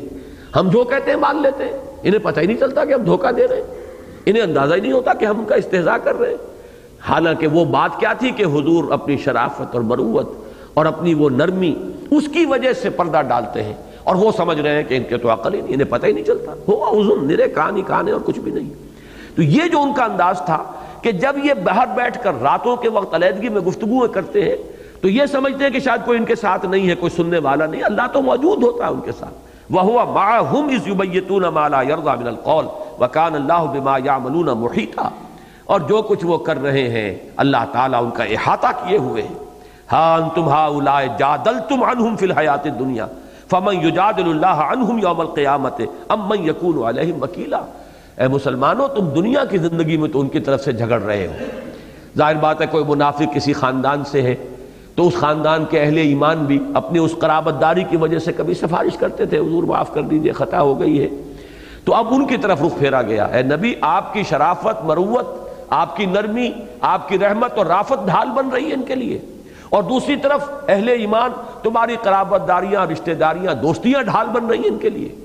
جو میں نے آیات آج سنا دی اور بڑا گہرا ربط قائم ہو گیا ہے کہ جو سورت ہم پڑھ رہے ہیں اس میں بھی مضمون آیا یا ایھا النبی جاہد الکفار والمنافقین واغلظ علیہم ومأواہم جہنم وبئس المصیر۔ تو اسی کی گویا کہ ایک شرح ہے یہ کہ جو ان 4 آیات میں سامنے آ گئی کہ اے مسلمانوں دنیا میں تو تم ان کی طرف سے جھگڑ لوگے، دفاع کر لوگے، قیامت کے دن کون دفاع کرے گا اور کون ان کا ذمہ دار بنے گا؟ تو یہ لفظ خیانت میں نے یہ چند مثالیں دی ہیں، منافقین کے لیے تو قرآن مجید میں آیا ہے متعدد بار، لیکن یہ کہ اس لفظ کا اطلاق اب ایک انتہا پر جائیے تو وہ بنتا ہے زنا اور بدکاری، ایک انتہا پر جائیے تو وہ کفر۔ واللہ عالم، جو میری رائے ہے میں نے تفصیل سے آپ کے سامنے رکھ دی کہ اہل سنت کا یہ موقف بالکل 100% درست ہے کہ جہاں تک وہ انتہا ہے زناکاری والی اس کا تو کوئی سوال نہیں ہے، انبیاء کے مقام اور مرتبے سے کوئی مناسبت نہیں ہے اس کی، اللہ تعالیٰ کی جو سنت رہی ہے نبیوں اور رسولوں کے بارے میں اس کے ساتھ کوئی اس کا میل نہیں ہے، کوئی جوڑ نہیں جڑتا۔ دوسری طرف کفر کا معاملہ بھی اگرچہ اکثر ہمارے جو محققین ہیں، مفسرین ہیں، انہوں نے پھر اس کے مقابلے میں یہ رائے دی ہے کہ خیانت سے مراد در حقیقت یہ کفر ہے، وہ کافرہ تھی۔ تو میرے خیال میں کفر صریح اور کفر جو ہے کھلم کھلا اس کے بجائے نفاق بھی ایک درجے کا کفر ہے، ذالک بانہم آمنوا ثم کفروا فطبع علی قلوبہم فہم لا یؤمنون فہم لا یفقہون، تو وہ بھی ایک طرح کا کفر ہے۔ تو اس معنی میں لفظ منافق کا اطلاق ان کے لیے زیادہ درست ہوگا، واللہ عالم۔ اور ایک جو ہے لفظی مناسبت سے کہ وہ رازوں کو افشا کر دیتی تھیں، اس کا معاملہ جو ہے خاص طور پر حضرت لوط علیہ السلام کے بارے میں تو صراحت کے ساتھ روایات میں ملتا ہے، اور اس سورہ مبارکہ کے ساتھ اس کا ایک تعلق جڑتا ہے کہ ایک زوجہ محترمہ سے حضور صلی اللہ علیہ وسلم کی ایک زوجہ محترمہ سے بھی یہ خطا ہو گئی تھی کہ حضور کا ایک راز تھا جو انہوں نے دوسرے کو بتا دیا۔ اب آگے چلیے، جو اصل مضمون تھا اس کو سامنے رکھیے کہ عورت کی اپنی آزاد اخلاقی شخصیت ہے، اس کا کامل free independent and free moral agent ہے عورت بھی، اسی طرح جیسے مرد ہے۔ ایک انتہا مثال تو یہ آ گئی کہ مرد اللہ کے دو جلیل القدر پیغمبر، بیویاں جہنمی۔ اب دوسری دو مثالیں ہی برعکس دی جا رہی ہیں۔ وَضَرَبَ اللَّهُ مَثَلًا لِلَّذِينَ آمَنُوا امْرَأَتَ فِرْعَوْنَ، اور اللہ نے مثال بیان فرمائی ہے اہل ایمان کے لیے فرعون کی بیوی کی۔ یہ فرعون کی بیوی ایک رائے یہ ہے کہ یہ بنی اسرائیل میں سے تھیں، اگرچہ فرعون کے گھر میں تھیں، ملکہ تھیں، لیکن تھیں بنی اسرائیل سے، اور یہ ظاہر بات ہے کہ اگر اسرائیلی تھیں تو وہ توحید اور دین حنیف جو ہے حضرت ابراہیم علیہ السلام کا دین، حضرت یعقوب ان کے دین پر تھیں، لیکن ظاہر بات ہے وہ قوم محکوم تھی، اور محکوم قوم کی کسی خاتون کو اگر اس وقت کے وہ جابر اور مطلق بادشاہ نے اپنے گھر میں ڈالا ہے تو اس کو اختیار تھا۔ تو اس اعتبار سے ایک رائے یہ ہے، بعض محققین اس کو نہیں تسلیم کرتے بلکہ مانتے ہیں کہ وہ تھیں بھی آل فرعون ہی میں سے، چونکہ آل فرعون میں سے جب ایک مرد ایسا نکلا، سورہ مومن جو ہے 24ویں پارے میں، جس میں کہ ایک رجل مومن من آل فرعون یکتم ایمانہ، وہ ایک مومن آل فرعون میں سے جو اپنے ایمان کو چھپائے رہے۔ اب وہ چھپائے رہے صرف اپنی قوم سے یا حضرت موسیٰ سے بھی، اس کی ہمارے پاس کوئی وضاحت نہیں ہے، لیکن بہرحال انہوں نے اپنے ایمان کو چھپائے رکھا اس مرحلے تک جب کہ پھر فرعون نے یہ تجویز پیش کی ہے دربار میں، ذرونی اقتل موسیٰ، مجھے اجازت دیجئے کہ میں موسیٰ کو قتل کر دوں، ورنہ تو یہ بالکل جو ہے ہمارا دین جو ہے اس کو بدل کر رکھ دے گا اور صورتحال جو ہے بہت ہمارے قابو سے نکل جائے گی۔ اس وقت پھر کھڑے ہوئے ہیں وہ رجل مومن آل فرعون میں سے، جنہوں نے کھڑے ہو کر تقریر کی ہے، اور قرآن مجید میں اتنی لمبی کوئی تقریر کسی نبی اور کسی رسول کی بھی نہیں نقل کی گئی جتنی لمبی تقریر اس رجل مومن من آل فرعون کی نقل کی گئی۔ تو اگر آل فرعون میں سے مرد کوئی ایسا ہو سکتا تھا تو آل فرعون ہی میں سے کوئی خاتون بھی ہو سکتی تھی جو نیک ہو، ایمان لے آئی ہو، موحد ہو، وہ اللہ کی بندی۔ لیکن اب اس کا معاملہ کیا ہے، یہ کنٹراسٹ دکھایا ہے کہ ایک طرف نوح اور لوط جیسے شوہر اور بیویاں، ان کی جو بیویاں ہیں جو جہنمی ہیں، دوسری طرف فرعون جیسا دشمن خدا و رسول، خود جو خدائی کا دعوے دار، الیس لی ملک مصر کا نعرہ لگانے والا، اور وہ اس کے گھر میں جو ایک عورت ہے، ظاہر بات ہے اس کا معاملہ اپنا ہے، وہ ایمان لائی ہے، یا پہلے سے اگر اسرائیلی تھی تو وہ مومنہ تھی، اگر آل فرعون میں سے ہے تو ایمان لائی ہے باضابطہ حضرت موسیٰ علیہ السلام پر، اور پھر اس کی نیکی کا جو عالم ہے اس کا نقشہ کھینچا جا رہا ہے۔ وَضَرَبَ اللَّهُ مَثَلًا لِلَّذِينَ آمَنُوا امْرَأَتَ فِرْعَوْنَ، ان کا نام آتا ہے روایات میں، قرآن میں تو نہیں ہے، آسیہ ان کا نام تھا۔ اذ قالت، جبکہ اس نے کہا اپنے پروردگار سے، رب ابن لی عندک بیتا فی الجنہ، پروردگار میرے لیے تو اپنے پاس جنت میں ایک گھر بنا لے۔ اس میں در حقیقت جو کیفیت ہے اس کو سمجھیے کہ محل میں ہے، ہر طرح کا عیش و آرام جو بھی میسر آ سکتا ہے دنیا میں میسر ہے، لیکن وہ ایک ماحول کی جو عدم مناسبت ہے اس سے اس درجے بیزاری ہے۔ یہ بیزاری ہے ایمان کی وہ علامت کہ اگر کسی غلط ماحول میں انسان پر یہ بیزاری نہیں ہے تو مومن نہیں ہے، اس کے اندر ایمان نہیں ہے۔ وہی حدیث جو امر بالمعروف اور نہی عن المنکر کے ضمن میں بارہا میں نے سنائی ہے، بلکہ وہ حدیث تو در حقیقت ہے ہی نہی عن المنکر کے ضمن میں، امر بالمعروف کا وہاں تذکرہ نہیں ہے کہ منکر کو کوئی دیکھتا ہے تو ایمان کا اعلیٰ ترین درجہ تو یہ اگر طاقت ہے کہ اس کو قوت سے روکے، من رأى منکم منکرا فلیغیرہ بیدہ فإن لم یستطع، اگر اس کی طاقت نہیں ہے فبلسانہ، زبان سے تو اس کے خلاف اظہار رائے کرے، اس کی مذمت کرے، لوگوں سے کہے کہ یہ غلط کام ہے۔ فإن لم یستطع، اگر اس کی بھی استطاعت نہیں ہے فبقلبہ، تو دل سے، دل میں گھٹن ہو، دل میں ایک غم اور رنج ہو، بجائے وہاں کے عیش و آرام میں انسان لذت محسوس کرے، ایسے محسوس ہو جیسے یہ سانپ اور بچھو ہے جو مجھے کاٹنے کے لیے دوڑ رہے ہیں۔ یہ کیفیت اندرونی جو ہے یہ ایمان کا کم سے کم، اس لیے فرمایا ذالک اضعف الایمان، یہ ایمان کا کمزور ترین درجہ ہے۔ اب ظاہر بات ہے وہ خاتون ہے، عورت ہے، ایک وہ جن سے ضعیف سے تعلق ہے،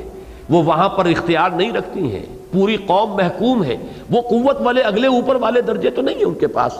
لیکن یہ بیزاری اتنی شدید ہے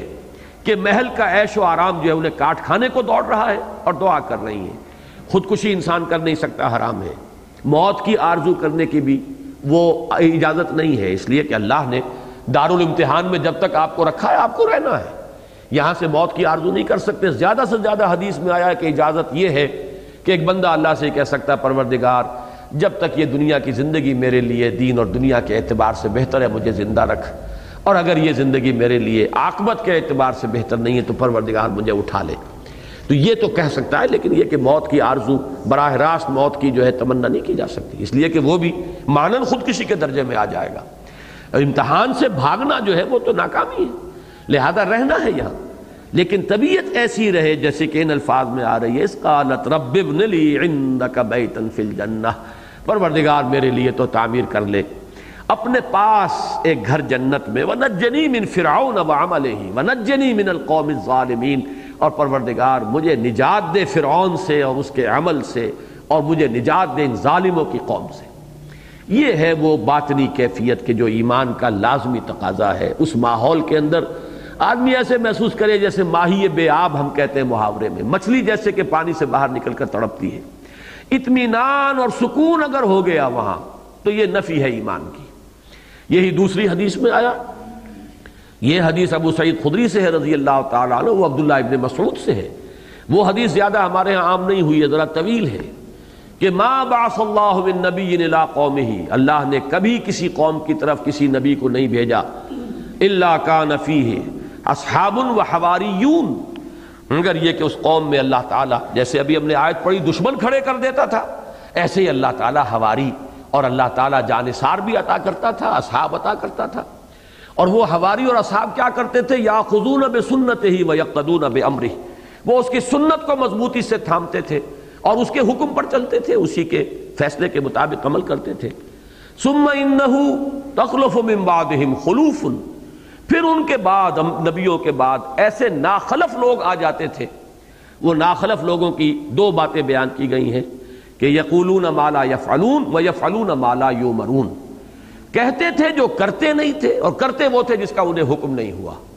فمن جاہدہم بیدہ فہو مومن، تو جس نے بھی ان کے ساتھ جہاد کیا اپنے ہاتھ کے ساتھ، طاقت کے ساتھ، وہ مومن ہے۔ ومن جاہدہم بلسانہ فہو مومن، اور جس نے جہاد کیا زبان کے ذریعے وہ مومن ہے۔ ومن جاہدہم بقلبہ فہو مومن، کم سے کم درجہ یہ ہے دل سے تو جہاد کرے، دل سے اس کے خلاف ایک نفرت جو ہے وہ برقرار رکھے، ایک گھٹن تو ہو۔ وہ کیفیت جسے اقبال نے کہا ہے کہ وائے ناکامی مت آئے کارواں جاتا رہا، اور کارواں کے دل سے احساس زیاں جاتا رہا، کم سے کم وہ درجہ تو نہ آ جائے کہ احساس بڑھ جائے انسان کا۔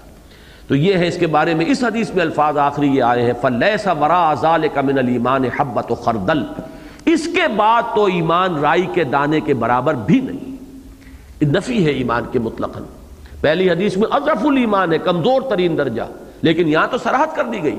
کہ اس حالت میں تو ایمان رائی کے دانے کے برابر بھی نہیں۔ یہ دونوں حدیثیں نوٹ کر لیجئے، مسلم شریف کی ہیں، اور یہ بہت اہم ہے، ہمیں خاص طور پر ان دونوں حدیثوں کو مستحضر رکھنا چاہیے۔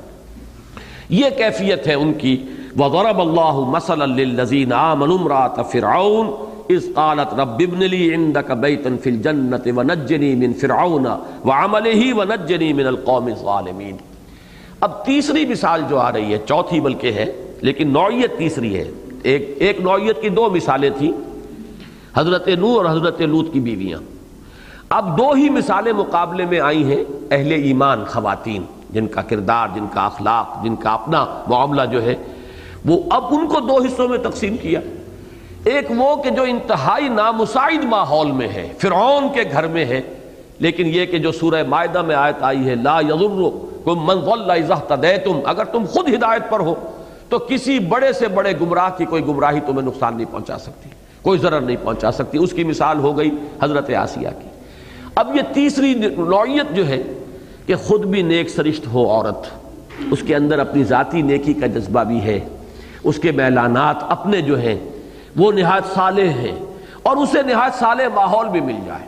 یہ ہے نور علی نور کی مثال. یہ مثال ہے حضرت مریم کی علیہ السلام. فرمایا و مریمہ زبر اسی لیے ہے کہ در حقیقت اسی کے تابع آ رہا ہے. یہ ضرب اللہ مثلا للذین آمنوا امرأۃ فرعون، امرأۃ فرعون پر یہ گویا کہ عطف ہو رہا ہے. ومریم ابنۃ عمران التی احسنت فرجہا. حضرت مریم کا معاملہ ذہن میں رکھیے، خود نہایت نیک صدیقہ، طبیعت کی نہایت صالح، جیسے ابو بکر، جیسے عثمان غنی رضی اللہ تعالی عنہما، طبیعت کی نیکی جو ہے پوری بھرپور شدت کے ساتھ موجود. پھر انہیں گود ملی حضرت زکریا کی، کفلہا زکریا. ماں وہ تھیں کہ جنہوں نے ابھی یہ پیٹ میں تھی کہ اللہ کو نظر پیش کر دی تھی. نظرت لک ما فی بطنی محررا فتقبل منی، پروردگار میرے پیٹ میں جو بچہ ہے میں نے تیری نظر کیا. اور یہ گویا کہ وہ امید میں تھی کہ بیٹا ہوگا، تو جو ہیکل ہے، مقدس ہے، اس کی خدمت میں رہے گا، زندگی اسی کام کے لیے وقف ہو جائے گی، جو کیا اس وقت کا ایک رواج تھا. تو وہ تو اسے اللہ کی نظر کر رہی ہے، بیٹا سمجھ کر ہو گئی بیٹی. لیکن اللہ نے فتقبلها ربها بقبول حسن، اب اللہ تعالیٰ نے وانبتها نباتا حسنا وکفلها زکریا، اللہ تعالیٰ نے پھر جو ان کی پرورش کی ہے. حضرت زکریا جیسے درویش، اس وقت وہ چیف پریسٹ بھی تھے، کاہن بھی تھے جو ان کا مذہبی عہدہ ہے، اور اللہ کے نبی بھی تھے. تو ان کی کفالت میں، ان کے آغوش تربیت میں یہ جو ہے نور علی نور ایک شخصیت ہے جو پروان چڑھ رہی ہے. اب ان کی شخصیت کے لیے تین چیزیں یہاں آئی ہیں. نمبر ایک، التی احسنت فرجہا. پہلی بات اپنی عصمت و عفت کی انہوں نے خود کامل جو ہے حفاظت کی ہے. احسنت فرجہا، اگرچہ فرج کا لفظ شرمگاہ کے لیے آتا ہے خاص طور پر، اور یہ جنسی ضبط اور ضبط نفس جو ہے جنسی اعتبار سے اس پر زیادہ اطلاق اس کا ہے. لیکن لفظی طور پر فرج کہتے ہیں ہر اس شے کو جہاں سے کسی اندیشے کا امکان ہو. مثلا یہ کہ شہر کے فصیل میں کوئی جنگ ہو رہی ہے اور کوئی فصیل کے اندر جو ہے کہیں کوئی دراڑ پڑ گئی ہے، کوئی رخنا پیدا ہو گیا، تو یہ فرج ہے اس شہر کے لیے، اس لیے کہ اب اس شہر کی حفاظت کے لیے یہ اندیشے کی جگہ ہے کہ دشمن جو ہے یہاں سے گھس آئے گا اور بربادی ہو جائے گی. تو یہ جو لفظ ہے انسانی شخصیت کے اندر بہت سے پہلو ہیں اس کی تباہی کے. اخلاقی تباہی بہت سے گوشوں سے آ جاتی ہے، لیکن اس میں کوئی شک نہیں کہ انسان کے اخلاق کے لیے سب سے بڑا خطرہ اور سب سے بڑا اندیشہ جو ہے یہ جنسی شہوت کا جذبہ جو ہے اس کا بے قابو ہو جانا ہے. لہذا اخلاقیات کی جو بنیادی چیزیں آئی ہیں قرآن مجید میں، اور وہ ہمارے منتخب نصاب کا اہم درس ہے، انفرادی شخصیت کی اور سیرت کی تعمیر کے بنیادی اصول. سورہ مومنون کے شروع میں، سورہ معارج کے درمیان میں جو آیات آئی ہیں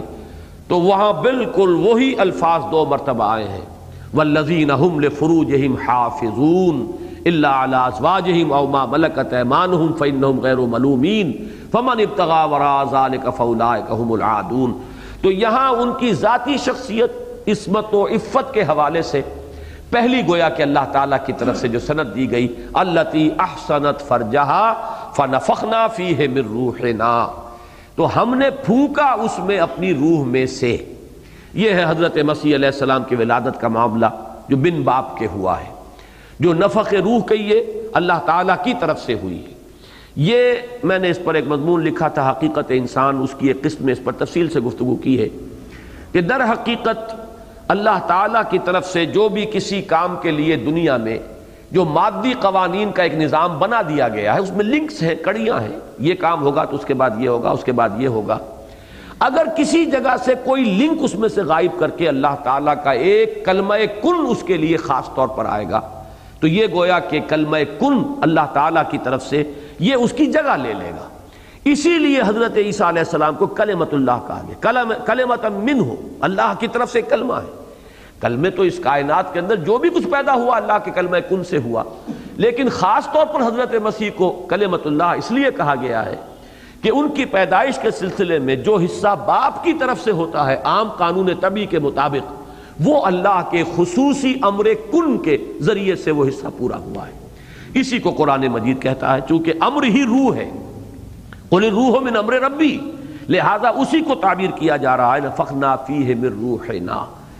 اب تیسری بات ان کے بارے میں بلکہ دوسری کہیے، وصدقت بکلمات ربہا وکتبہ، انہوں نے تصدیق کی اپنے رب کے کلمات کی اور اس کی کتابوں کی۔ اپنے رب کے کلمات کی تصدیق، یہ آپ کو معلوم ہے کہ سورہ مریم میں بھی اور سورہ آل عمران میں بھی تفصیل سے جو فرشتوں نے جو باتیں کہی ہیں حضرت مریم سے۔ اب ظاہر بات ہے کہ ایک بات یہ بھی ہو سکتی تھی کہ حضرت مریم یہ سمجھتی ہے کہ یہ کوئی بدروح ہے، کوئی جن ہے، کوئی شیطان ہے، لیکن یہ وہی فطرت کی صلاحیت ہے، اس کی اپنی سلامتی پر برقرار رہنے کی ایک علامت ہے۔ جیسے کہ حضور کے پاس اب وہ فرشتہ جب آیا ہے، جبرائیل آئے ہیں غار حرا میں، تو حضور کے لیے یہ بھی امکان تھا کہ پتہ نہیں وہ آپ سمجھتے کہ یہ کوئی بدروح ہے، کوئی جن ہے، کوئی خبیث روح ہے، کون ہے مجھے دھوکہ دینے آیا ہے۔ یہ در حقیقت فطرت کی وہ صلاحیت ہے جو پہچانتی ہے، جس کو کہ ایک جگہ پر کہا گیا ما کذب الفؤاد ما رأى، جو کچھ دیکھا دل نے جھٹلایا نہیں، دل نے اس کے خلاف نہیں کہا کہ یہ کوئی بات، جس کو ہم کہتے بھی ہیں، فارسی کا ایک شعر ہے آنچمی بینیم ببیداری سی یارب یاب خواب، ایک شخص ہو جاتا ہے کہ جو کچھ ہم دیکھ رہے ہیں یہ کوئی حقیقت ہے، یہ خواب دیکھ رہے ہیں۔ لیکن وہ جو ایک اعلیٰ شخصیت جن کی روحانیت بیدار ہو، جن کی فطرت جو ہے اپنی صحت اور سلامتی برقرار ہو، ان میں وہ استعداد ہوتی ہے کہ وہ پہچانتے ہیں کہ یہ بات اللہ کی طرف سے ہے، یہ کوئی شیطانی القاء نہیں ہے، یہ جو فرشتہ آیا ہے یہ کوئی جن یا شیطان نہیں ہے بلکہ یہ اللہ کا فرشتہ ہے۔ یہ بھی در حقیقت ان کی ذہنی اور روحانی صلاحیت کے لیے اللہ تعالیٰ کی طرف سے ایک سند کے طور پر یہ الفاظ آ رہے ہیں وَصَدَّقَتْ بِكَلِمَاتِ رَبِّهَا وَكُتُبِهِ۔ کتابیں ظاہر بات ہے پہلے سے موجود تھی، تورات موجود تھی، اور تورات کوئی ایک کتاب نہیں ہے بلکہ یہ کہ صحیفے انبیاء کے وہ جو ہیں متعدد صحیفے مزید اس میں شامل ہیں۔ 5 تو وہ کتابیں ہیں جن کو بکس آف موسیس کہا جاتا ہے، حضرت موسیٰ کے صحیفے، اور پھر جو ہے بہت سے انبیاء کے صحیفے، تو ان کی بھی انہوں نے تصدیق کی۔ یہ گویا کہ ان کی علمی صلاحیت اور استعداد کی طرف اشارہ ہے۔ وَكَانَتْ مِنَ الْقَانِتِينَ، آخری بات، آخری سند، وہ ہمارے فرما بردار بندوں میں سے تھی، ہمارے ہر حکم کے آگے سر تسلیم خم کرنے والی۔ بڑے بڑے ابتلاءات میں سے اللہ نے حضرت مریم کو گزارا ہے۔ ایک ناقد خدا لڑکی جو ہے وہ اس حادثے سے دوچار ہوئی ہے، ایک نیک بچی کہ جس نے اپنے آپ کو وہ حرم کی خدمت سمجھیے اس کے لیے وقف کیا ہوا ہے، حضرت زکریا جیسے شخص درویش کی کفالت میں ہے، اور انہیں حمل ہو گیا ہے بغیر شادی کے۔ کتنا بڑا ابتلاء تھا، انہوں نے جس طرح جھیلا ہے، برداشت کیا ہے۔ پھر وہ مرحلہ جب آیا ہے، جب ولادت ہو گئی ہے، تو پھر وہ فرشتے نے پکارا ہے کہ گھبراؤ نہیں، تم جاؤ اس بچے کو لے کر، قرری عینا، اپنی آنکھوں کو ٹھنڈا کرو، اور جو خدشے ہیں، خطرات ہیں، ان کا معاملہ ہم کر لیں گے۔ تم یہ کہہ دینا کہ میں نے تو روزہ رکھا ہوا ہے، میں بات نہیں کر سکتی۔ یہ سارے مراحل بڑے شدید امتحانات تھے، جن میں سے جیسے حضرت ابراہیم علیہ السلام کے شدید ترین امتحانات ہیں، تو ایک خاتون کے لیے، ایک نوجوان عورت کے لیے میں سمجھتا ہوں کہ اس سے بڑا امتحان کوئی نہیں ہو سکتا۔ اسی کو کہا جا رہا ہے وَصَدَّقَتْ بِكَلِمَاتِ رَبِّهَا وَكُتُبِهِ وَكَانَتْ مِنَ الْقَانِتِينَ، اور یقیناً وہ ہماری فرما بردار بندی تھی۔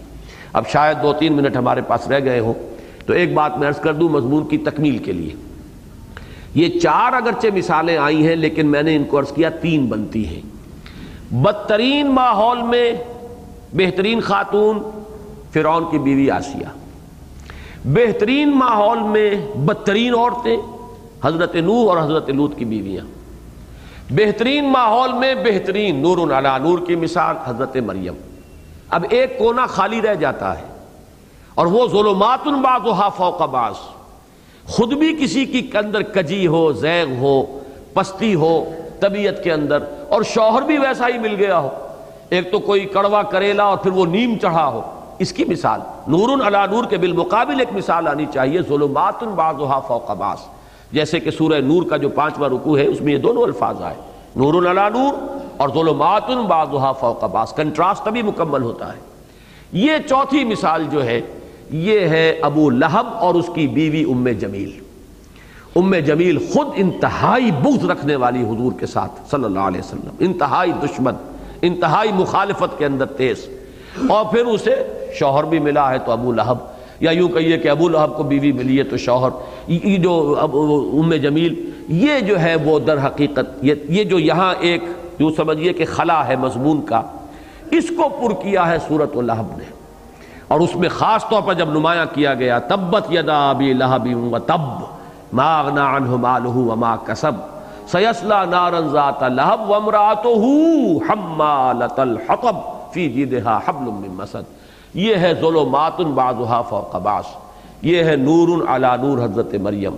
بدترین ماحول میں بہترین خاتون حضرت آسیہ، بہترین مردوں کے گھر میں بدترین جہنمی خواتین وہ ہے بیویاں حضرت نور اور حضرت لوط کی۔ اور اصل مضمون کیا ہے کہ عورت ایک مکمل انڈیپینڈنٹ آزاد اخلاقی شخصیت کی حامل ہے، اس کا اپنا اخلاقی معاملہ ہے، دین اور اخلاق کے میدان میں وہ مردوں کے تابع نہیں ہے، اس کا تشخص ہے، اس کے لیے وہی کچھ ہے جو وہ کمائے گی، اس کا اپنا ایمان، اس کا اپنا یقین، اس کی اپنی نیکی، اس کے اپنے اعمال۔ لیس للانسان الا ما سعی، اس کے اعتبار سے مرد اور عورت میں کوئی فرق و تفاوت نہیں۔ بارک اللہ لی ولکم فی القرآن العظیم ونفعنی وإیاکم بالآیات والذکر الحکیم۔